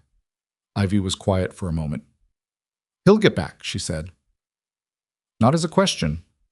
As a statement that she was making because she needed it to be true and had decided that was sufficient. "I know," Eliza said. Dawn came gray and thick, filtered through the snow that still fell, lighter now, nothing like the solid wall of midnight but steady. She heard the horse at 7:30. She heard it before she could identify what it was, just a sound that was wrong for the storm, a sound that had the cadence of something living and purposeful moving through the white outside. She was at the window before she'd decided to move. She couldn't see much. Everything was white and gray and formless. Then the shape of a horse appeared. And on the horse, barely upright, completely covered in snow, Ethan Cole. She had the door open before he reached the porch. He came off the horse wrong. That was the first thing she noticed, the way he dismounted with a stiffness that meant his body was not fully cooperating, one hand gripping the saddle for longer than it should have needed to. He took 2 steps toward the door and listed slightly to the right. She went to him. She got her shoulder under his arm without asking whether he needed it, because he clearly needed it, and they were past the point of managing appearances. "The doctor," he said. His voice was barely there, frozen at the edges. "Did you find him?" "He's coming. 30 minutes, maybe 40. He could barely make his mouth work properly. He had to. His horse needed. Inside," she said. "Nora, inside first." She got him through the door. He was ice. Not metaphorically. His coat was stiff with it. His gloves were stiff with it.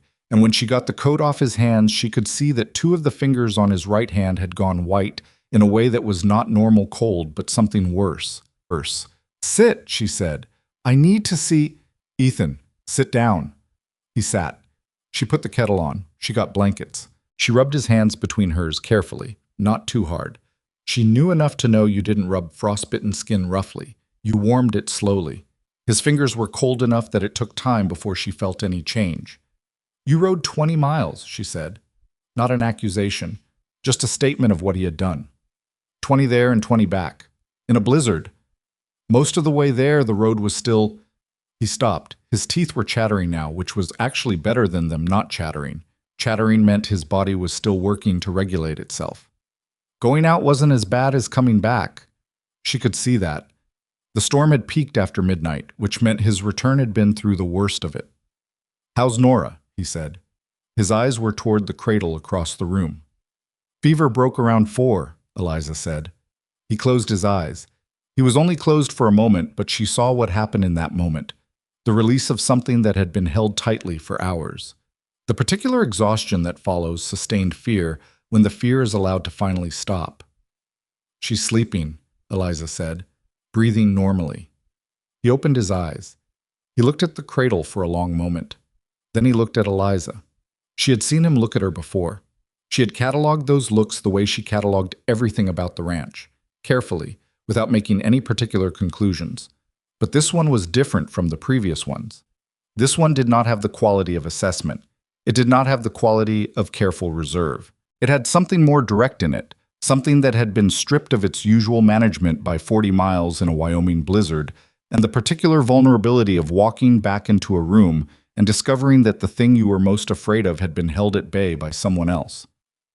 "You stayed up all night," he said. "Yes." "With her?" "Yes." He said nothing for a moment, then, "I don't know how to thank you for that." "You don't need to."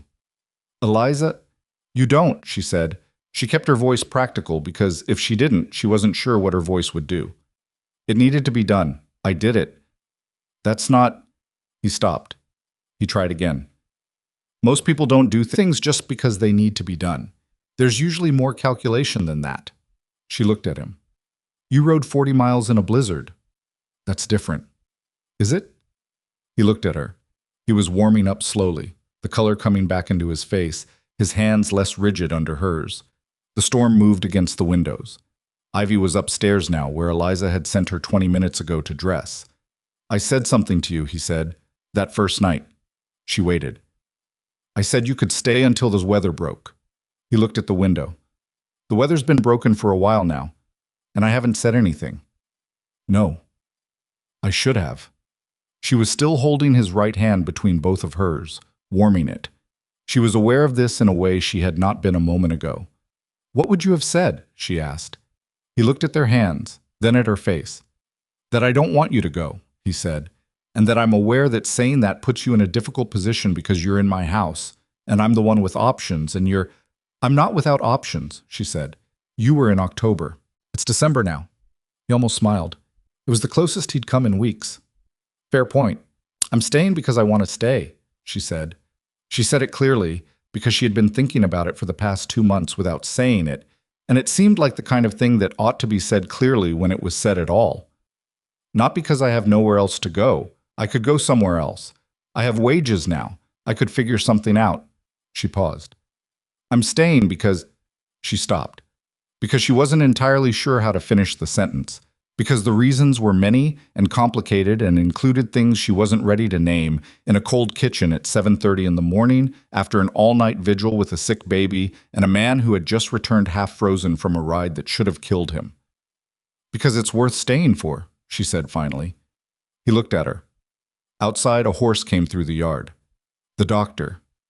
She let go of his hands and stood up and went to the door, and the moment broke, as moments do when life doesn't pause for them, and Dr. Ames came in stamping snow from his boots with the particular disheveled urgency of a man who had also been awake most of the night, and the kitchen filled with voices and movement, and the business of Nora being examined and Ethan being checked and the facts of the fever being laid out and discussed.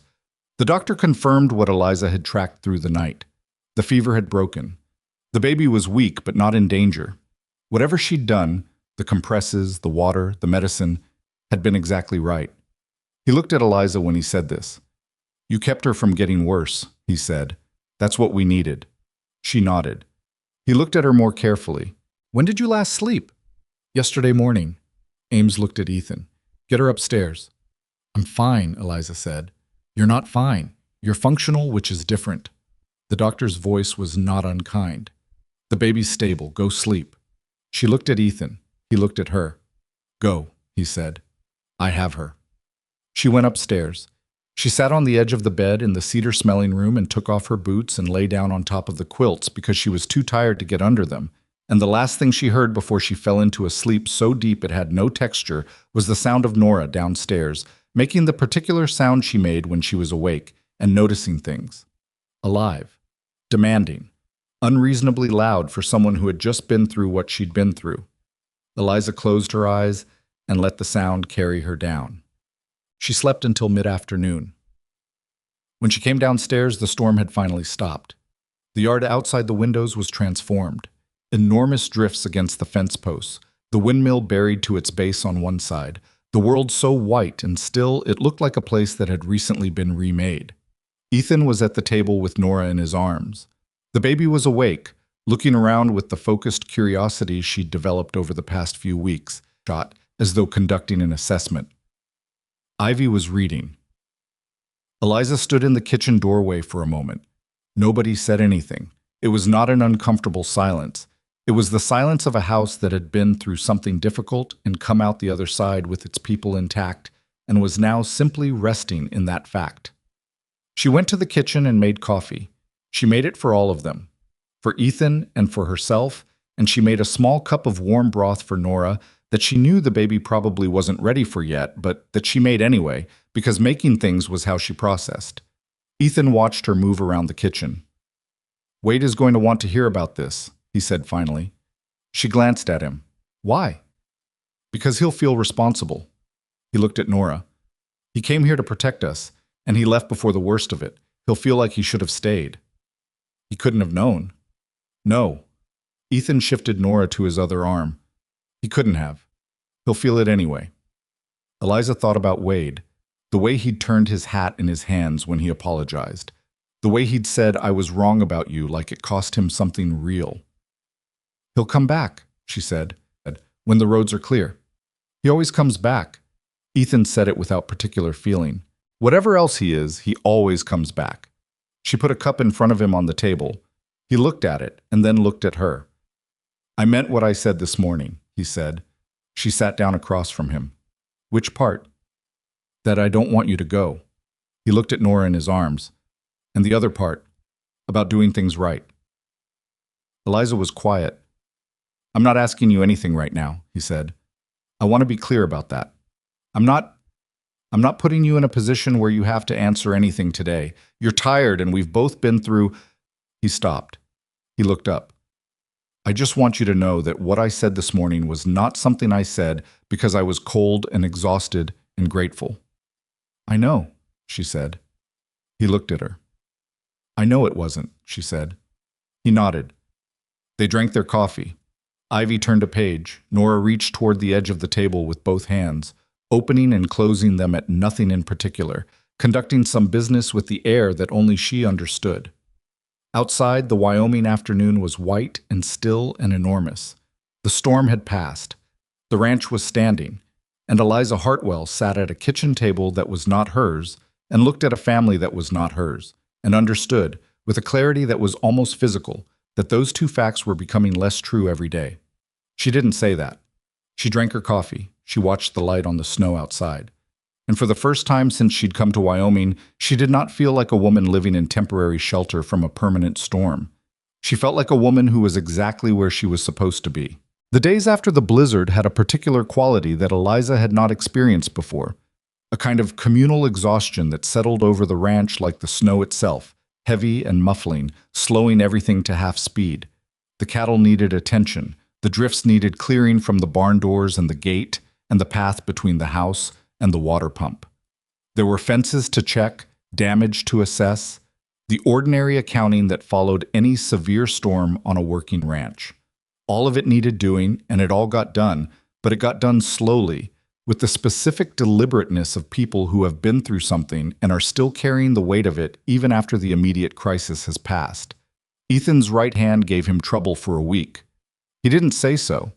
He didn't complain about anything. This was not a man who complained. But Eliza watched his hands when he didn't know she was watching, and she could see the way he favored the right one, the way certain grip motions cost him something they hadn't cost before the ride. Two of the fingers had suffered genuine frostbite, the kind that healed but left a sensitivity behind, a permanent reminder written in nerve endings. She said nothing about it directly. Instead, she took over the tasks that required the most sustained grip, the wire work on the fence sections, the heavier chopping. And she did it without drawing attention to the redistribution, the way you'd move something breakable out of the path of someone walking in the dark. She had learned that Ethan Cole accepted help most readily when it wasn't presented as help. He noticed anyway. He noticed everything about what happened on this ranch, which she was beginning to understand was less a personal quality than a survival skill developed over years of being the only person responsible for all of it. One afternoon in the second week after the storm, He came to where she was working on the eastern fence and stood beside her for a moment, watching. "You're doing it wrong," he said. She looked at the fence. "I'm doing it fine." The tension's uneven. She looked at it again. He was right, marginally. The wire on the left post was fractionally looser than the right. She hadn't noticed. "Show me," she said. He showed her. He used his left hand more than his right, and she pretended not to see that. And when he handed the wire tool back to her and she corrected the tension, she did it the way he'd shown her, and it was better. "Better," he said. "You could have said thank you instead of wrong," she said. He looked at her. "It was wrong. And now it's right." "Yes." "So." He almost smiled. "Thank you," he said, "for doing the fence wrong and then correctly." "That's terrible," she said. "I know." He looked out across the pasture. "I'm not good at it." "Saying thank you?" "Any of it, acknowledging things." He paused. "Margaret used to say I was like talking to a fence post." Eliza looked at the fence post she was currently attaching wire to. "I can see that," she said. He made a sound that was not quite a laugh but was its cousin, and then he went back to what he'd been doing, and Eliza kept working on the fence, and neither of them said anything more about it, and that was perfectly fine. Wade arrived on a Thursday in mid-December, 12 days after the blizzard. He came with the particular manner of a man who has been thinking about something for 2 weeks and has not resolved it and has therefore come in person to address it.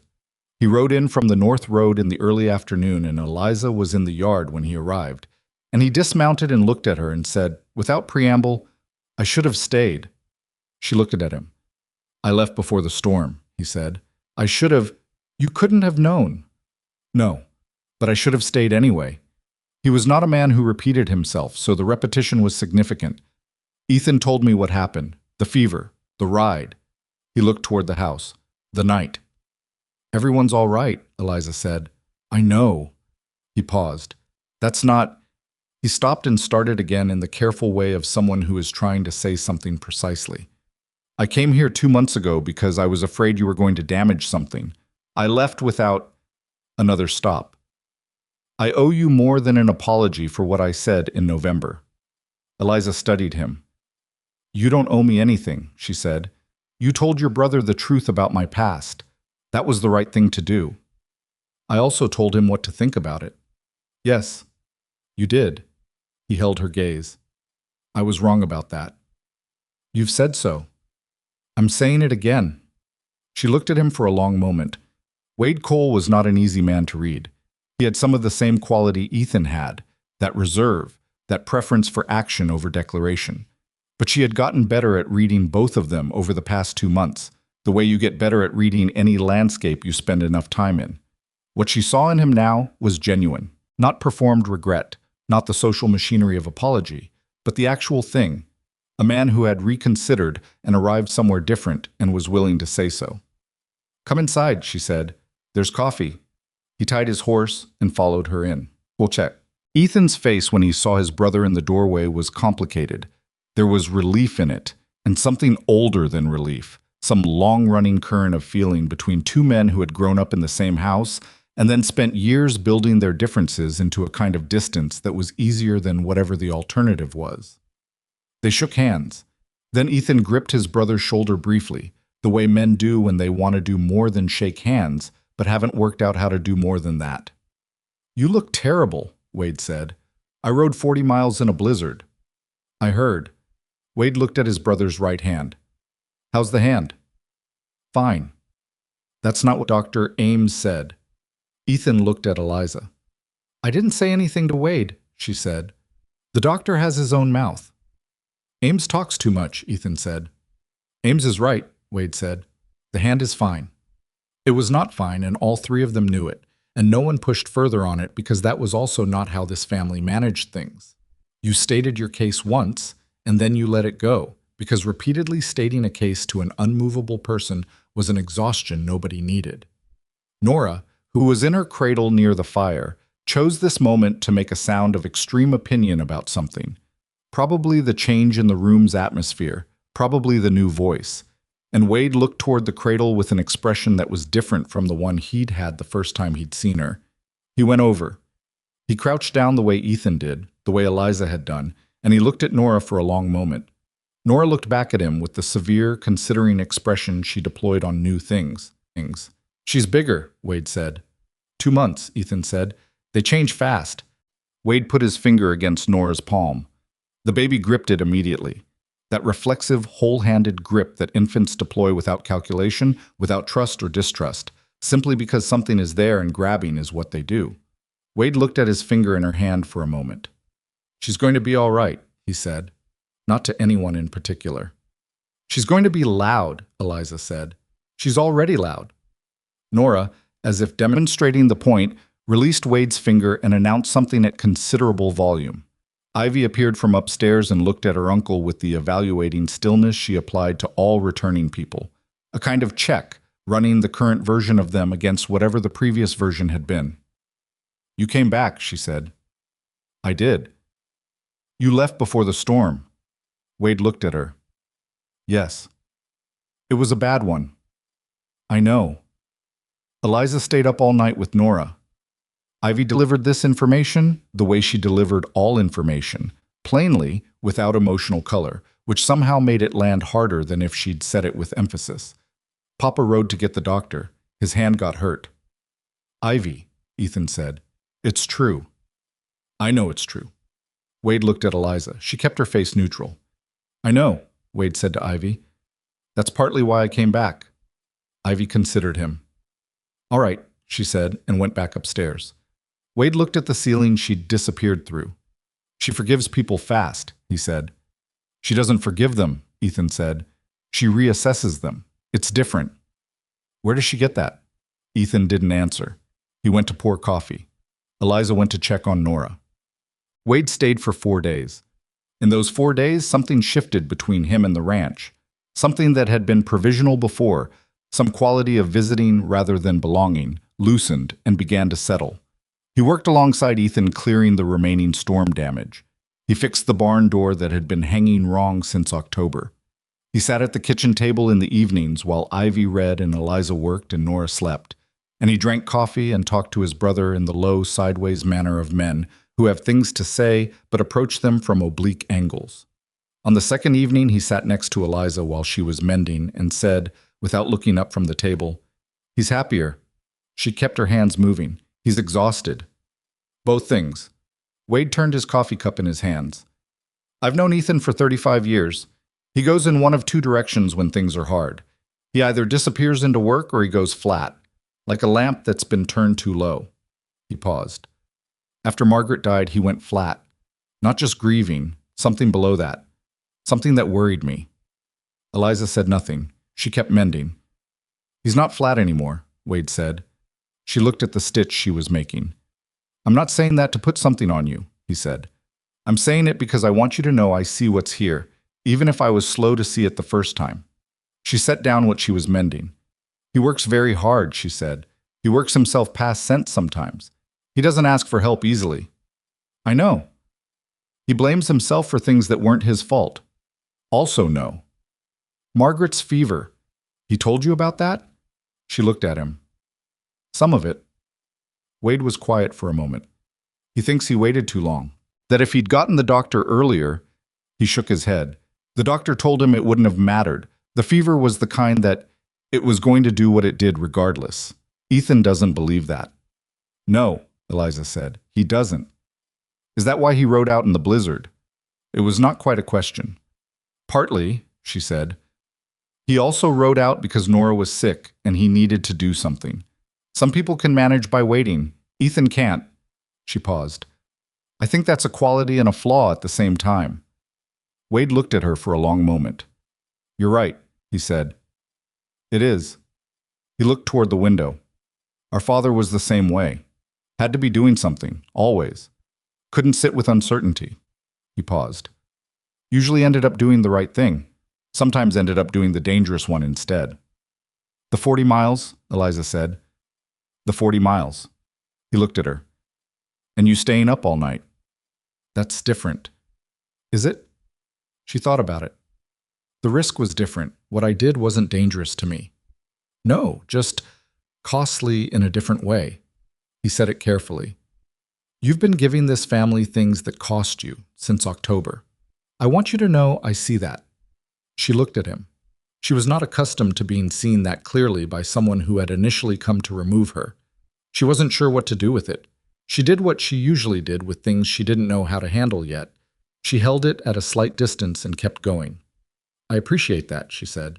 She picked her mending back up. Wade drank his coffee, and that was enough for that evening.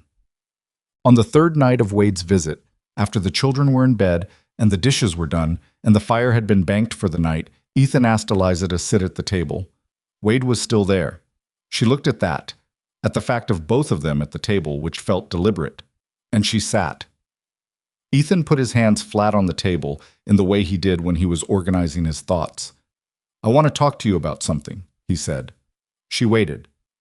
"The original arrangement," he said, "the one from the letter." She kept her face still. "I told you in December that I wanted to do things right, that I wasn't going to ask you anything before we knew each other better." He looked at his hands. "We know each other better now." The kitchen was very quiet. The fire made its sound. Outside, the wind moved through the dark. "I'm going to ask you something," he said, "and I want you to understand that whatever your answer is, it doesn't change your situation here. You have a position on this ranch. You have wages. You have that room. None of that depends on your answer." She looked at him. "I need you to believe that," he said. "I believe it," she said. And she did. This was one of the things she had come to understand about Ethan Cole over the past 3 months. His word was a simple, durable thing. He did not offer it lightly, and he did not break it. He looked at her directly. "I'd like to court you properly," he said, "if you're willing, with the understanding that it goes where it goes, and neither of us is obligated to any particular end." Eliza looked at him. She had been expecting something. She had not been expecting exactly this. Not the word court, which had an oldness to it, a particular formality that felt out of place on a man who communicated primarily in complete sentences and the occasional near smile. She had not been expecting the clause about neither of us being obligated. She had not been expecting the careful separation of her position here from the question he was asking. She thought about the 41 cents. She thought about the biscuit she'd bought in Nebraska. She thought about the afternoon she'd walked across the Wyoming plains with the wind finding every gap in her coat. She thought about Nora's hand closing around her finger for the first time. She thought about Ivy getting the Q and the G sorted out, finally, with the fierce satisfaction of someone who has defeated a persistent enemy. She thought about this kitchen in the early morning with the fire going and the coffee made and the sound of the ranch existing around the edges of the house. She said, "Yes." Ethan looked at her.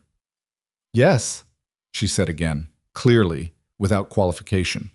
Something moved across his face. Not surprise exactly, but something near it. Something that looked like a man allowing himself to believe something he'd been careful not to believe before he had reason. Wade, across the table, was looking at the ceiling. "I'm going to pretend I'm not here," Wade said.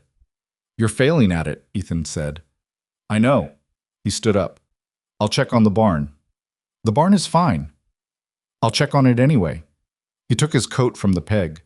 He looked at Eliza briefly, and in the look was something that was not quite a smile but carried the same content.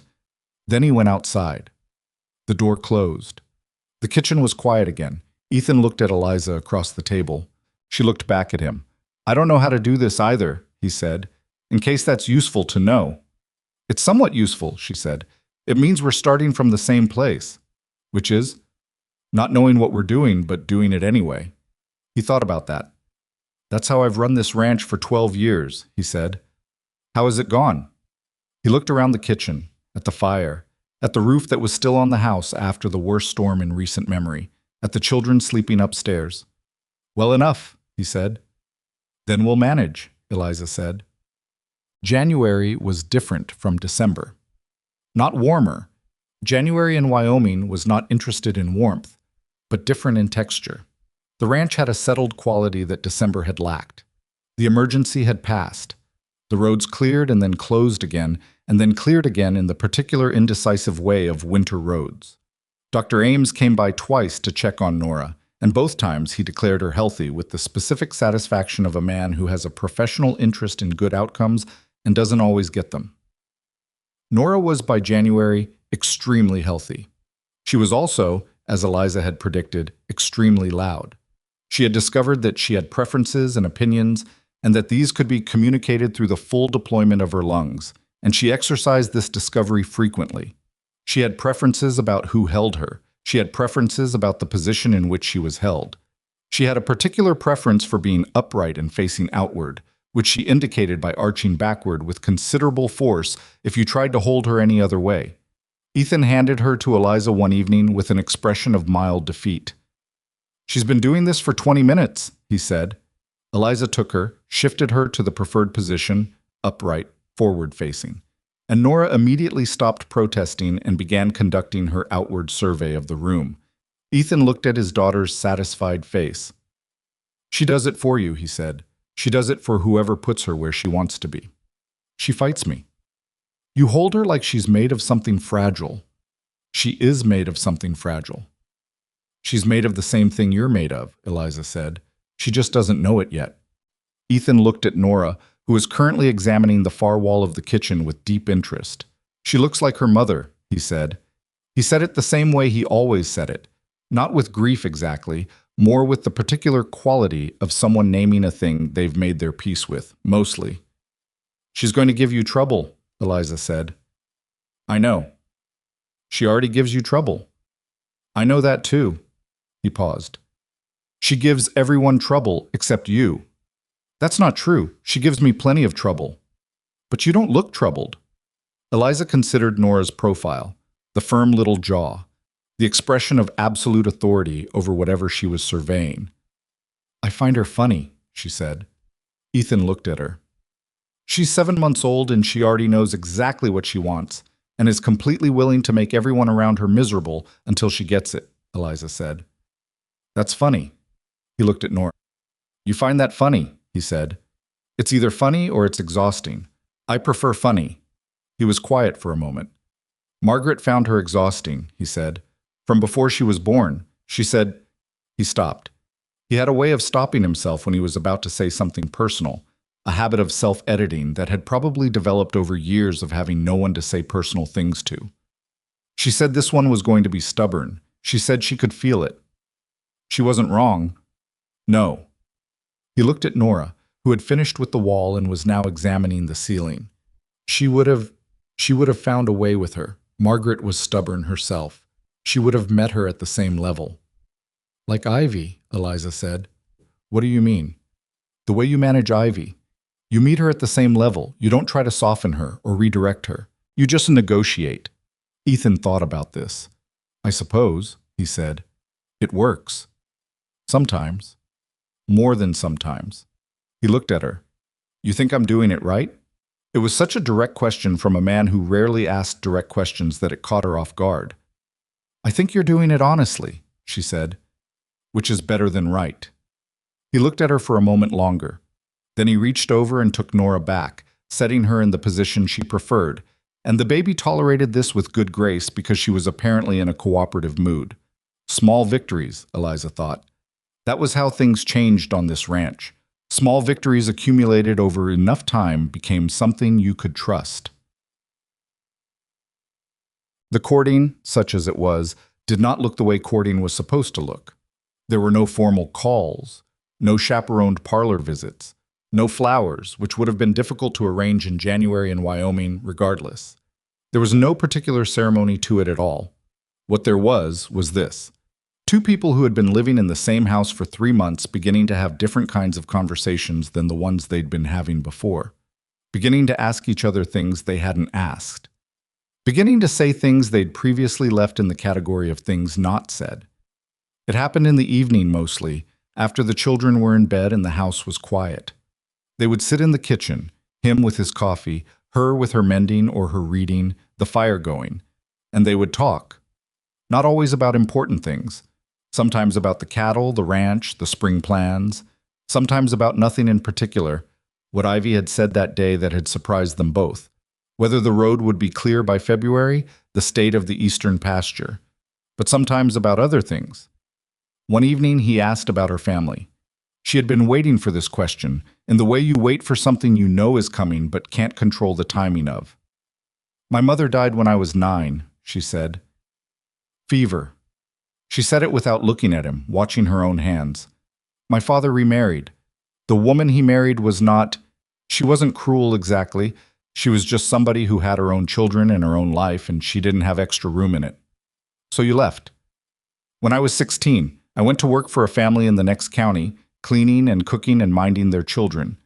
Then another family, then another. She paused. I was good at making myself useful in other people's houses. He was quiet. Ravenshade was the first place I'd stayed long enough to feel like it might be permanent, she said. I was working as a housekeeper for a merchant family. Harlan Voss was their business associate. He came for dinners, and She stopped. She found the next part difficult, not because she hadn't said it before, but because saying it in this kitchen, in this specific quiet, felt different from saying it elsewhere. He was charming. He told me he wasn't married. I believed him. Because he told you, Ethan said. Because I wanted to. She made herself say that. It was the honest version. I was 24 and I'd been working in other people's houses for 8 years, and he paid attention to me. He asked about my opinions on things. She stopped. I was not stupid. I was lonely, which is different. Ethan said nothing for a moment. When did you find out? He said. His wife came to the house where I was working. She came and she spoke to my employer's wife, who came and told me to collect my things. She looked at her hands. That was how I found out. He was quiet. And then his family, he said. His wife's family had money and connections and a story that was easier to tell than the truth. A foolish girl who had set her sights on a wealthy man. She said it flatly. That's the version that travels. It's a satisfying version. It has a clear villain. You. Me. She looked up. I was acquitted because there was nothing to convict me of, and because my employer's wife, to her credit, told the truth about what she had seen, which was that Harlan Voss had come to the house repeatedly, and I had not pursued him, but acquitted doesn't repair a name. It just closes a file. Ethan had his hands flat on the table. He looked at them for a long moment. The men in that town, he said slowly. The ones who were in the courtroom. Did any of them... He stopped. He started again. Did anyone defend you? My employer's wife, Eliza said, and one other. A woman who'd known Harlan Voss longer than I had, and had her own opinions about his character. She paused. They were ignored. Because they were women. Because their version was less satisfying. He looked at her. There was something in his expression she hadn't seen before, or hadn't let herself look at directly before. Something with an edge to it. Something that was on her behalf in a way that felt new. It was a long time ago, she said. 2 years isn't long. Long enough. She made herself say this too because it was true even when the truth of it was inconvenient. It happened. I can't unwind it. What I can do is decide what it means for what comes next. And what does it mean? She looked at him. It means I'm careful now, she said. About who I believe. About what I let myself want. She paused. It means I know the difference between a person who is kind because it costs them nothing and a person who is kind at some cost to themselves. He held her gaze. Which am I? He said. It was a direct question, from a man who rarely asked direct questions. She thought about the 40 miles in the blizzard, about the room he'd offered her in October when she'd said she could sleep outside, about the way he'd said you stay when Wade had laid out her past, and Ethan had sat with it and made his decision, about the wages on the table on Saturday mornings, never less than he'd promised, always exactly what he'd said. The second one, she said. He looked at her. Then he looked at the table. Then he got up and put another piece of wood on the fire, because he was a man who did not know what to do with things that moved him, except to find something practical to attend to. She let him. She went back to her mending, and the kitchen held them both in its warmth, while the Wyoming winter pressed its hands against the windows outside. February brought Wade back. He came with news this time, a complication involving a parcel of land adjacent to Red Hollow Ranch's northern boundary. A property dispute that had been quietly building since November, and had now produced a letter from a lawyer in Laramie. Ethan read the letter at the kitchen table 3 times. He set it down. He picked it up again. What does it mean? Eliza said. He handed it to her. She read it. The language was the careful, recursive language of legal documents, which she had some experience with from the Ravenshade trial, and she read it the way she'd learned to read such things, going for the substance underneath the form. A man named Gerald Pruitt is claiming the northern 20 acres are his, she said. They're not. He says there's a deed. There isn't a deed, there's never been a deed. That land was part of the original grant when I bought this property. Do you have the papers? Somewhere. He looked in the direction of the cabinet where he kept the ranch's documents. I haven't looked at them in years. You need to look at them now. He got up and went to the cabinet. He pulled out a box she'd never seen opened and went through it with the frustrated efficiency of a man who had filed things with the intention of finding them someday and was discovering that someday had arrived before he was ready. Wade was watching from across the table. Pruitt's been buying up parcels along this ridge for 3 years, Wade said. He's done it to 2 other ranches. Waits until there's some kind of financial pressure, a bad winter, a death in the family, and then finds a title dispute that's just credible enough to be expensive to fight. Eliza looked at him. You know him. I know of him. He operates through a lawyer in Laramie named Cresswell. Wade's voice was flat. They've done this 4 times that I know of. 3 of the 4 ranches settled. It was cheaper than litigation. And the 4th fought it, won 2 years in court. Ethan had found the papers. He spread them on the table. Eliza moved closer and looked. She had not thought, until this moment, that she had any particular skill with documents, but she had spent time in the Ravenshade trial watching lawyers find the relevant language in a document and use it, and she had paid very close attention to how that worked because she'd had a specific and personal interest in understanding the machinery. She read the original grant document carefully. She read the purchase agreement. She read the surveyor's notes from when the property was first established. And then she found something.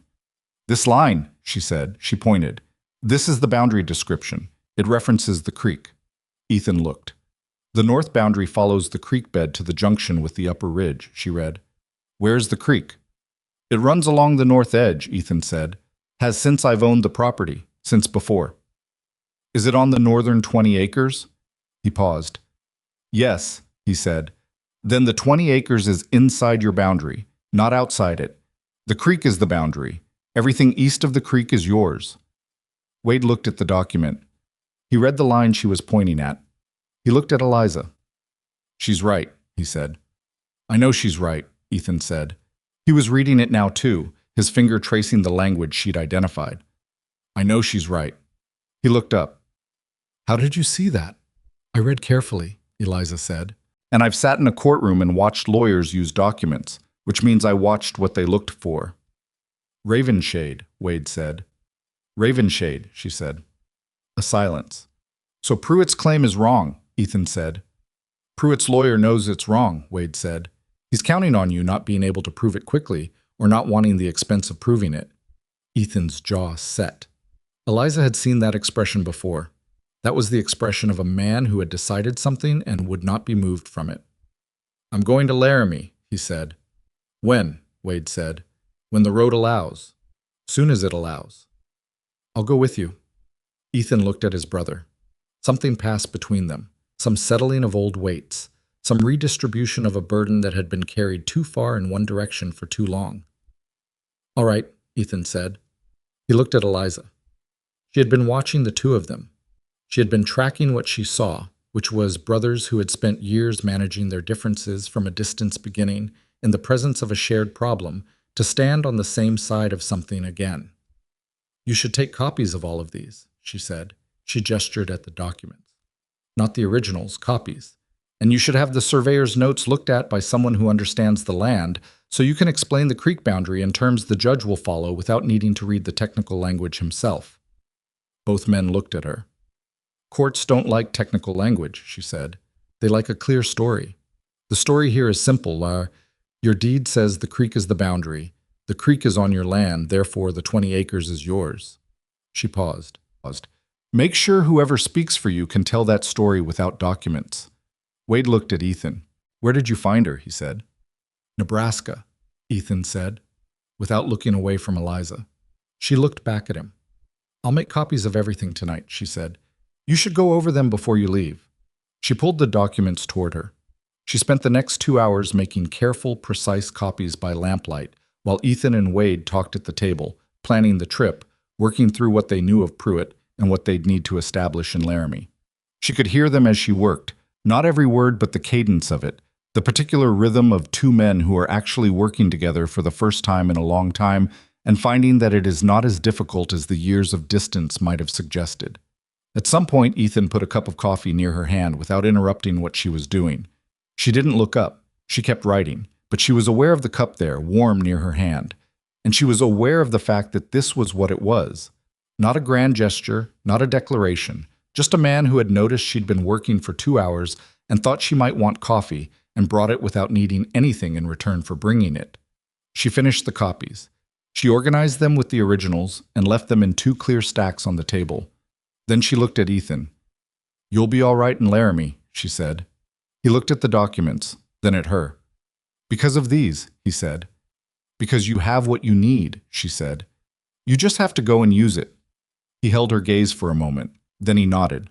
And Eliza, who had once sat in a courtroom and watched the machinery of law be used against her and had come away from it, understanding exactly how that machinery worked, went upstairs to her room and sat on the edge of the bed and allowed herself, privately and without much ceremony, to feel something she had not felt in 2 years.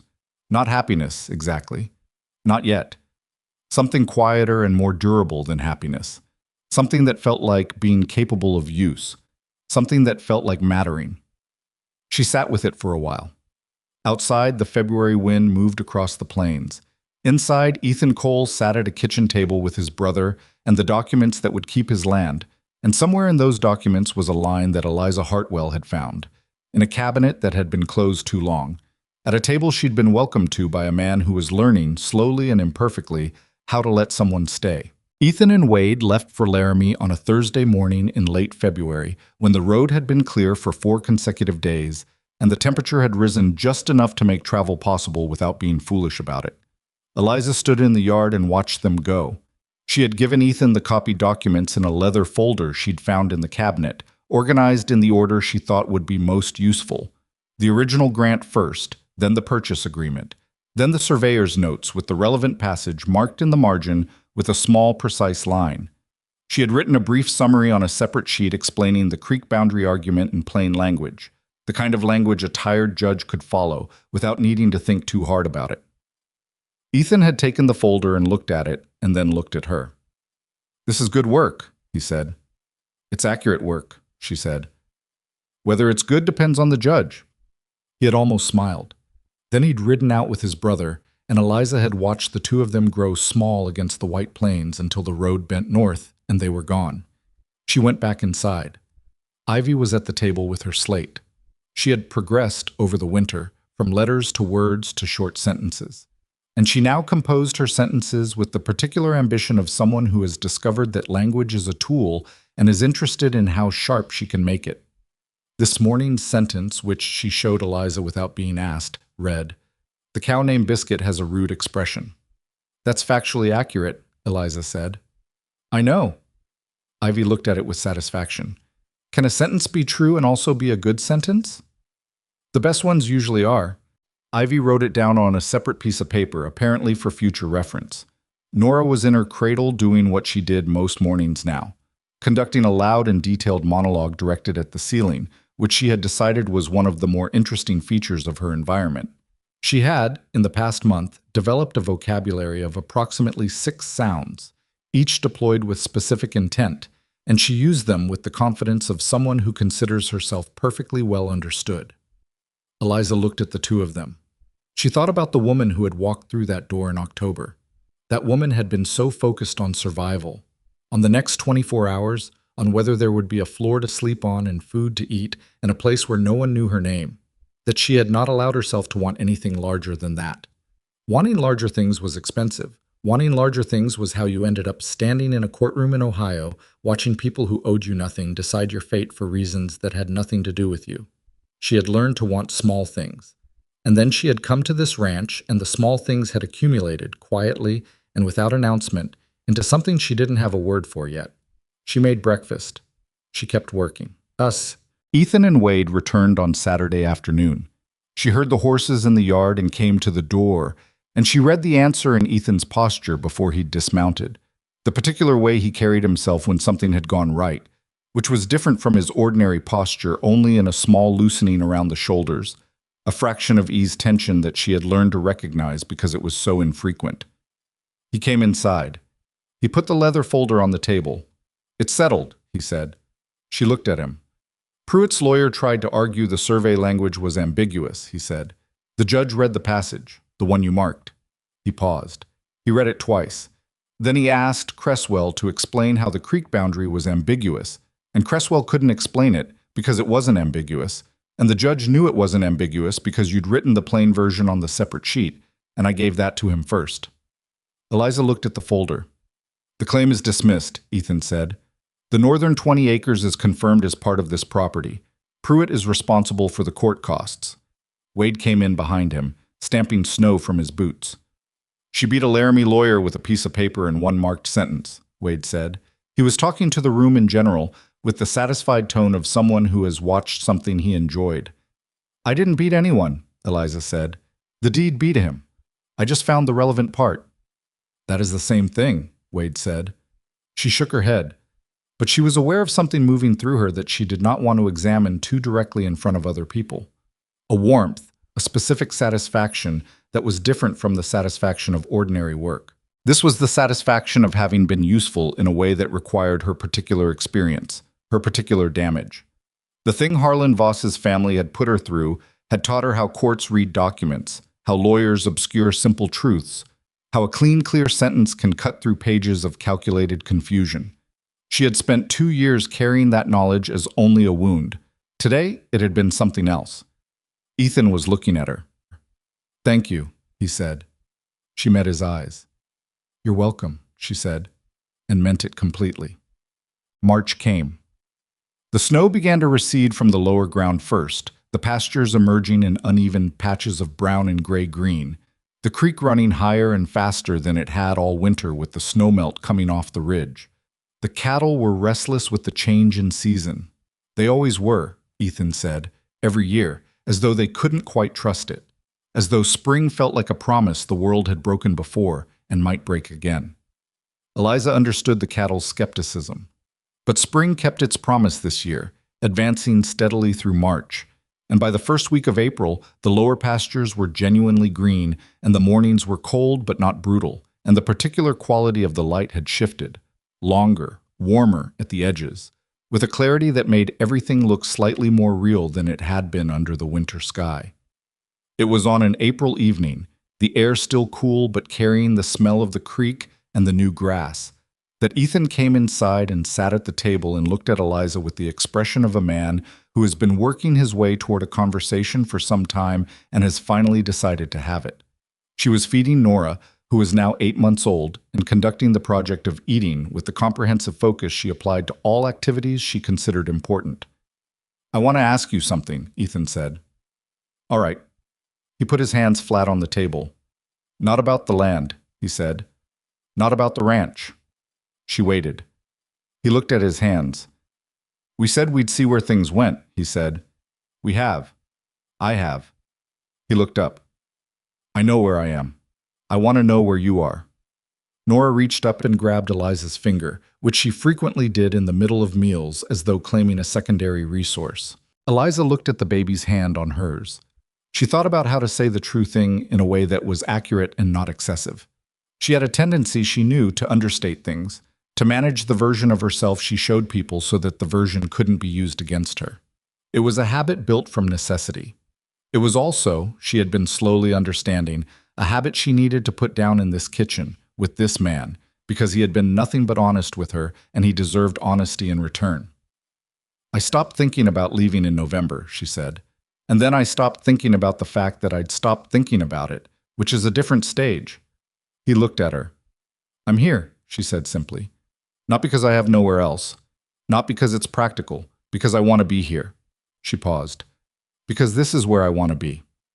The kitchen was quiet. Nora released Eliza's finger and returned her attention to eating, indifferent to the weight of the moment around her. Ethan said, "Then I'm going to ask you to marry me." He said it without preamble, without build-up, in the same plain voice he used for everything. Not unfeeling. She had learned to hear the feeling underneath the plainness, the way you learn to hear the creek below the ice. But direct. simply and directly. "I'm not going to make it into a speech," he said. "I don't have the language for speeches. What I have is this ranch and 2 daughters and a brother who is better than he was, and I'm asking you to take all of it, the whole difficult thing, and stay." Eliza looked at him for a long moment. She looked at the kitchen, at the fire she'd built 10,000 times by now, at the window she'd looked out of on the morning of the blizzard, at Nora in her lap, at the staircase Ivy would come down in the morning with her slate and her sentences and her absolute certainty about everything. She thought about what she had believed in October that she was agreeing to: a transaction, a practical solution, 2 people making use of each other's difficult circumstances. She had told herself that was enough, that she was not in a position to want anything more than that. She had been wrong. Not about the transaction part. That had been real. Those had been real circumstances. But about the enough part. It had not been enough. And she had known it wasn't enough since approximately the 3rd week of November, when she had sat in this kitchen and realized she hadn't thought about leaving in 11 days. "Yes," she said. He looked at her. "Yes," she said again. From upstairs, Ivy's voice floated down with uncanny timing. "Is someone talking?" "Go to sleep," Ethan said. A pause. "Are you sure?" "Ivy." Another pause, shorter.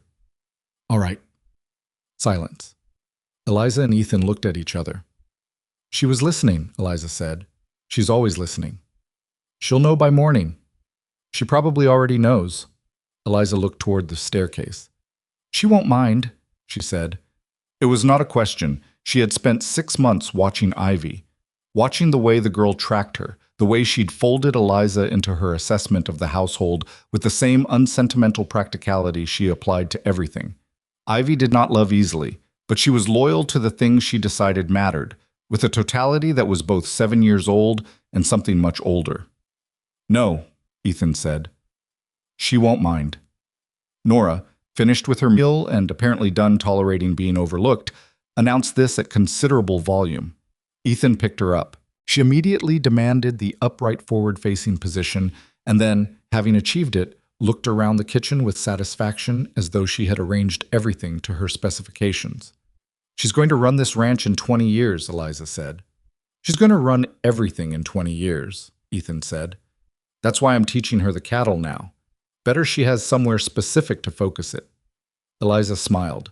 Not the careful, measured smile she had spent 2 years using. The real one, the unguarded one that she had largely stopped expecting to need. They were married in May. The ranch had been green for 3 weeks by then, the kind of green that follows a hard winter. Too vivid, almost aggressive in its aliveness, as though the land was making a point. The creek was still running high. The cattle were in the lower pasture. The windmill had been straightened in April, a project Eliza had finally figured out with Ethan's help, and 2 full days of effort and 1 afternoon of genuine argument about the correct approach, which they had resolved by trying it Eliza's way first and discovering she'd been right, which Ethan acknowledged with the brevity he applied to all acknowledgments. There was no church. There was no formal hall. There was the ranch, and the people who mattered, and a clear May morning. Dr. Ames came. He had driven out specifically, wearing his good coat, and he shook Ethan's hand and kissed Eliza's on the wrist in the old-fashioned way and said she'd made a fine patient and a finer neighbor. Wade came. He arrived the evening before and helped Ethan split wood that didn't need splitting, which was how Wade contributed to things that made him emotional.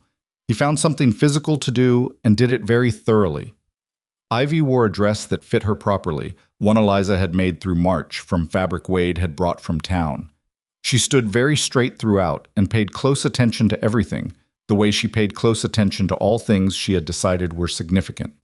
Nora wore a white dress and spent most of the ceremony attempting to remove it, which required ongoing management. The vows were simple. They were set outside because the day was too fine to be inside, in front of the people who had gathered, with the creek audible in the distance and the cattle moving slowly in the green pasture and the Wyoming sky very large and very blue above them all. Ethan said his part in the plain voice that was his voice for everything, looking at her directly, not at his boots or at the middle distance, but at her face. Eliza said hers the same way. When it was done, Ivy immediately came forward and stood between them, which nobody had planned and which was exactly right.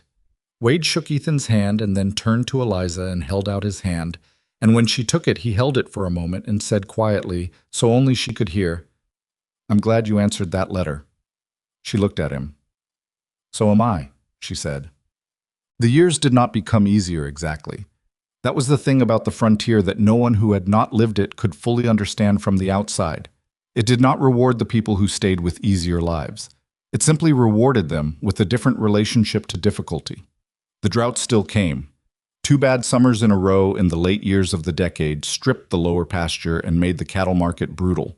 A spring flood took part of the eastern fence and 2 acres of the south section. There were winters that were not as bad as the first one, and one that was worse. There were arguments.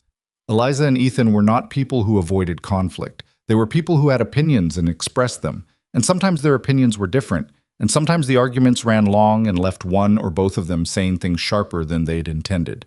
She had a temper she'd learned to manage but not eliminated. He had a stubbornness that was useful on the ranch and maddening in a kitchen. They argued about the cattle, about money, about Ivy, about how much wood to order before winter, about things so small she couldn't remember them afterward.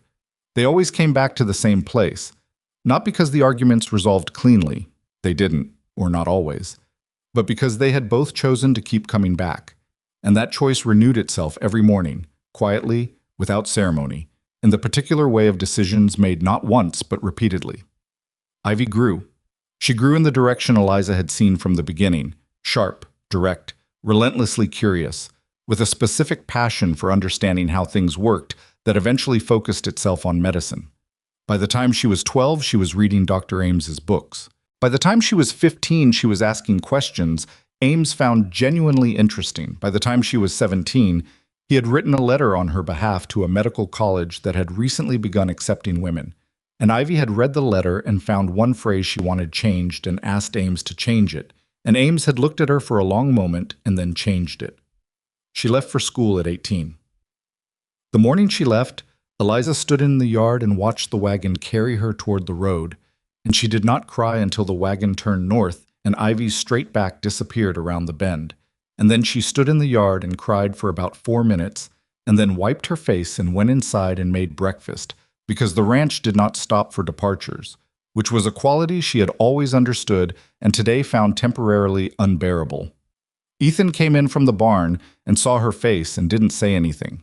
He sat down at the table and she put coffee in front of him, and he put his hand over hers for a moment, briefly, the way he had learned to do things he felt deeply. Briefly, and without making more of it than the moment could hold. "She'll be fine," he said. "I know she'll be fine," Eliza said. "That's not why I'm crying." He looked at her. "I'm crying because I'm going to miss her," she said. "That's allowed." "Yes," he said. "It is."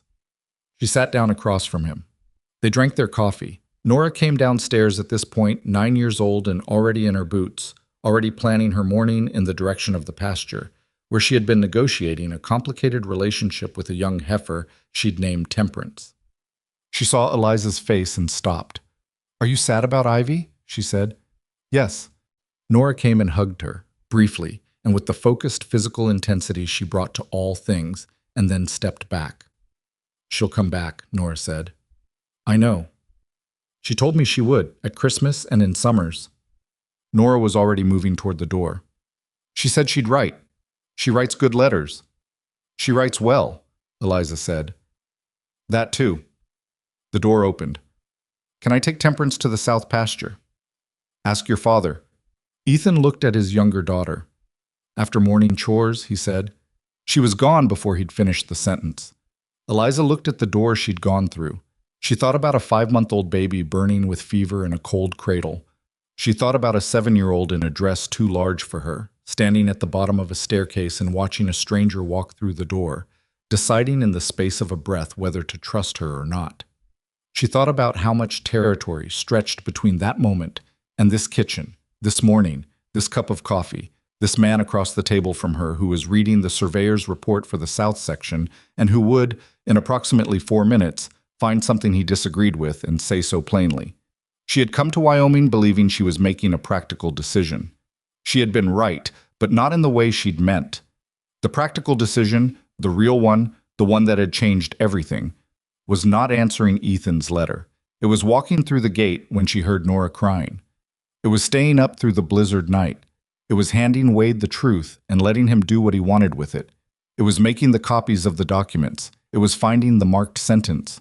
It was saying yes when yes was what she meant, without hedging it or making it smaller than it was. The practical decision every time was to stay. She had not understood that in October. She had thought staying was the thing you did when you had nowhere to go. She understood now that staying was the hardest and most deliberate thing a person could do, that it required more courage than leaving, because leaving had an endpoint, and staying was an ongoing choice that had to be made again every morning when the weather was bad and the cattle were sick, and the arguments ran long and the drought stripped the pasture and the road was closed and the 40 miles felt impossibly long. She had made that choice every day.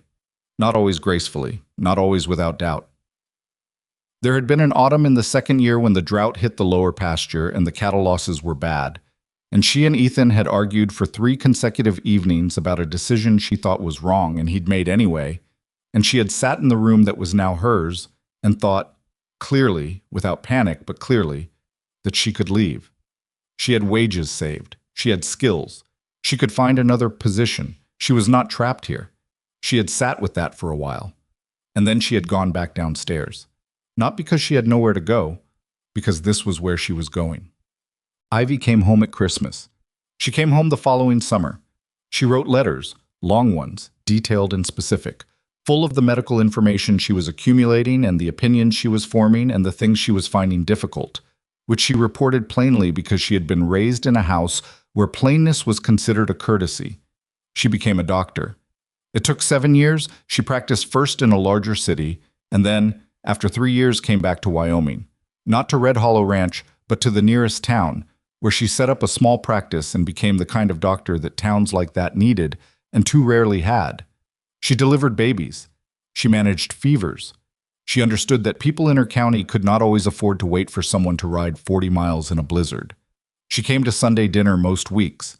She argued with Ethan about ranch management decisions, in the same direct way she'd argued about everything since she was 7, and he argued back, and they were both usually partially right, and they both knew it. She looked at Eliza sometimes in a particular way, a way that was not sentimental. Ivy had never been sentimental, but that held something specific and real. Recognition, maybe. The particular recognition of someone who understands where they came from and has decided it matters. She never said it in those words. She didn't need to. Nora grew into exactly what Eliza had predicted and feared and privately admired. A woman of absolute certainty about her own opinions, boundless physical energy, and a relationship with authority that could most accurately be described as negotiable. She married a rancher from the next county over at 21, a man who was quiet where she was loud and steady where she was explosive, and who looked at her with the expression of someone who knows exactly what they've gotten into and has decided it's worth it. She ran their operation with a capability that surprised people who hadn't been watching her since childhood, and that surprised nobody who had. She named her first daughter Eliza. She told Eliza this before the baby was born, in the direct way she told everyone everything. "I'm naming her after you," she said. "If you have objections, tell me now." Eliza had looked at her. "I don't have objections," she said. "Good." Nora had moved on to the next topic. Eliza had excused herself briefly afterward and stood at the kitchen window for a moment, looking out at the pasture, at the creek running clear along the northern boundary, at the windmill standing straight that had once listed to the side. She had been a woman with no name worth having. Now someone was giving her name to a child. She stood at the window for a while. Then she went back and finished making dinner. The evening she thought about most, in later years, was not the wedding or the night of the blizzard or the morning in the Laramie courtroom or any of the large definitive moments that a life accumulates. It was an ordinary evening in October, 7 years after she'd first come through the gate. She was standing on the back porch as the sun went down, the light going warm and low across the pasture, the cattle moving slowly in the distance, the creek catching the last of it and giving it back in pieces. Nora was somewhere in the south pasture, visible as a small, fast-moving figure who was clearly in an argument with something or someone. She had been 8 that year, and her arguments with Temperance the heifer had become something of a ranch legend. Ivy was at the table inside, reading. She was 15. She was always reading something. That year it had been medical texts borrowed from Dr. Ames, marked up in the margins in her small, precise handwriting. Ethan was repairing the far side of the eastern fence. She could see him from the porch, the familiar shape of him against the late light, methodical, thorough, unhurried. He had learned over the years that Eliza could tell the difference between a fence done right and a fence done quickly, and he no longer tried to pass one off as the other. The evening was quiet. The ranch smelled like grass and cattle and the particular mineral smell of the creek, and the air was cooling in the way October evenings cooled here, fast, pulling the warmth out of the day with a kind of thoroughness that was almost administrative. She stood there and thought about the woman who had stood at this gate 7 years ago. That woman had had nothing. Not nothing in the rhetorical sense. Not the nothing of someone who has not yet found what they're looking for. The real kind.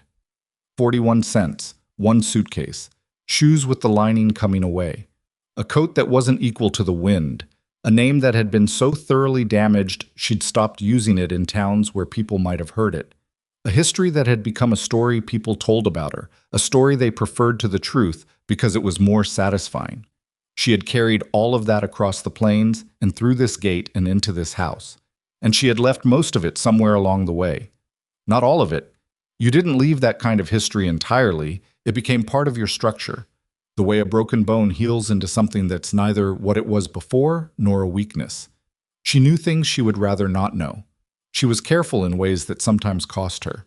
She did not trust easily, and she did not forget that trust, once broken, showed you something true about a person. But she was not the woman who slept in train stations anymore. She was not the woman who calculated overnight whether she needed to leave before morning. She was the woman who had found a sentence in a deed that saved a ranch, who had stayed up through a blizzard with a baby who was not hers and made sure the baby survived it, who had taught a 7-year-old that Q and G did not look alike if you paid attention, and watched that 7-year-old grow into a person who paid extraordinary attention to everything. She was the woman who had learned that staying was not the same as settling, and that the difference between them was everything. Ethan looked up from the fence. He saw her on the porch.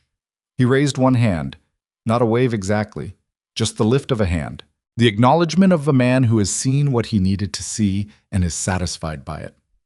She lifted hers in return. Nora came running across the pasture toward the house, loud and muddy and indignant about something that had apparently happened with Temperance, and she called out to Eliza from 50 yards away with the specific confidence of a person who knows they will be heard and listened to and taken seriously. Inside, through the window, Ivy turned a page. The evening light moved across the yard.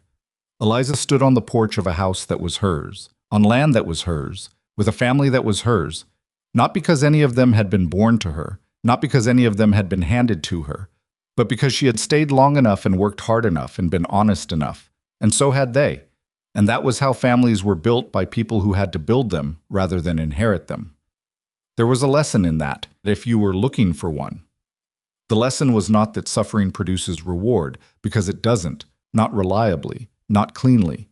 The lesson was not that love solves everything, because it doesn't do that either. It solves some things and complicates others, and sometimes just sits beside you while you do the hard work yourself. The lesson, if you could call it that, was simpler and less elegant than any of those. It was this, that the most important decision Eliza Hartwell ever made was not answering the letter. It was not walking through the gate. It was not staying up through the blizzard or finding the sentence in the deed or saying yes across a kitchen table.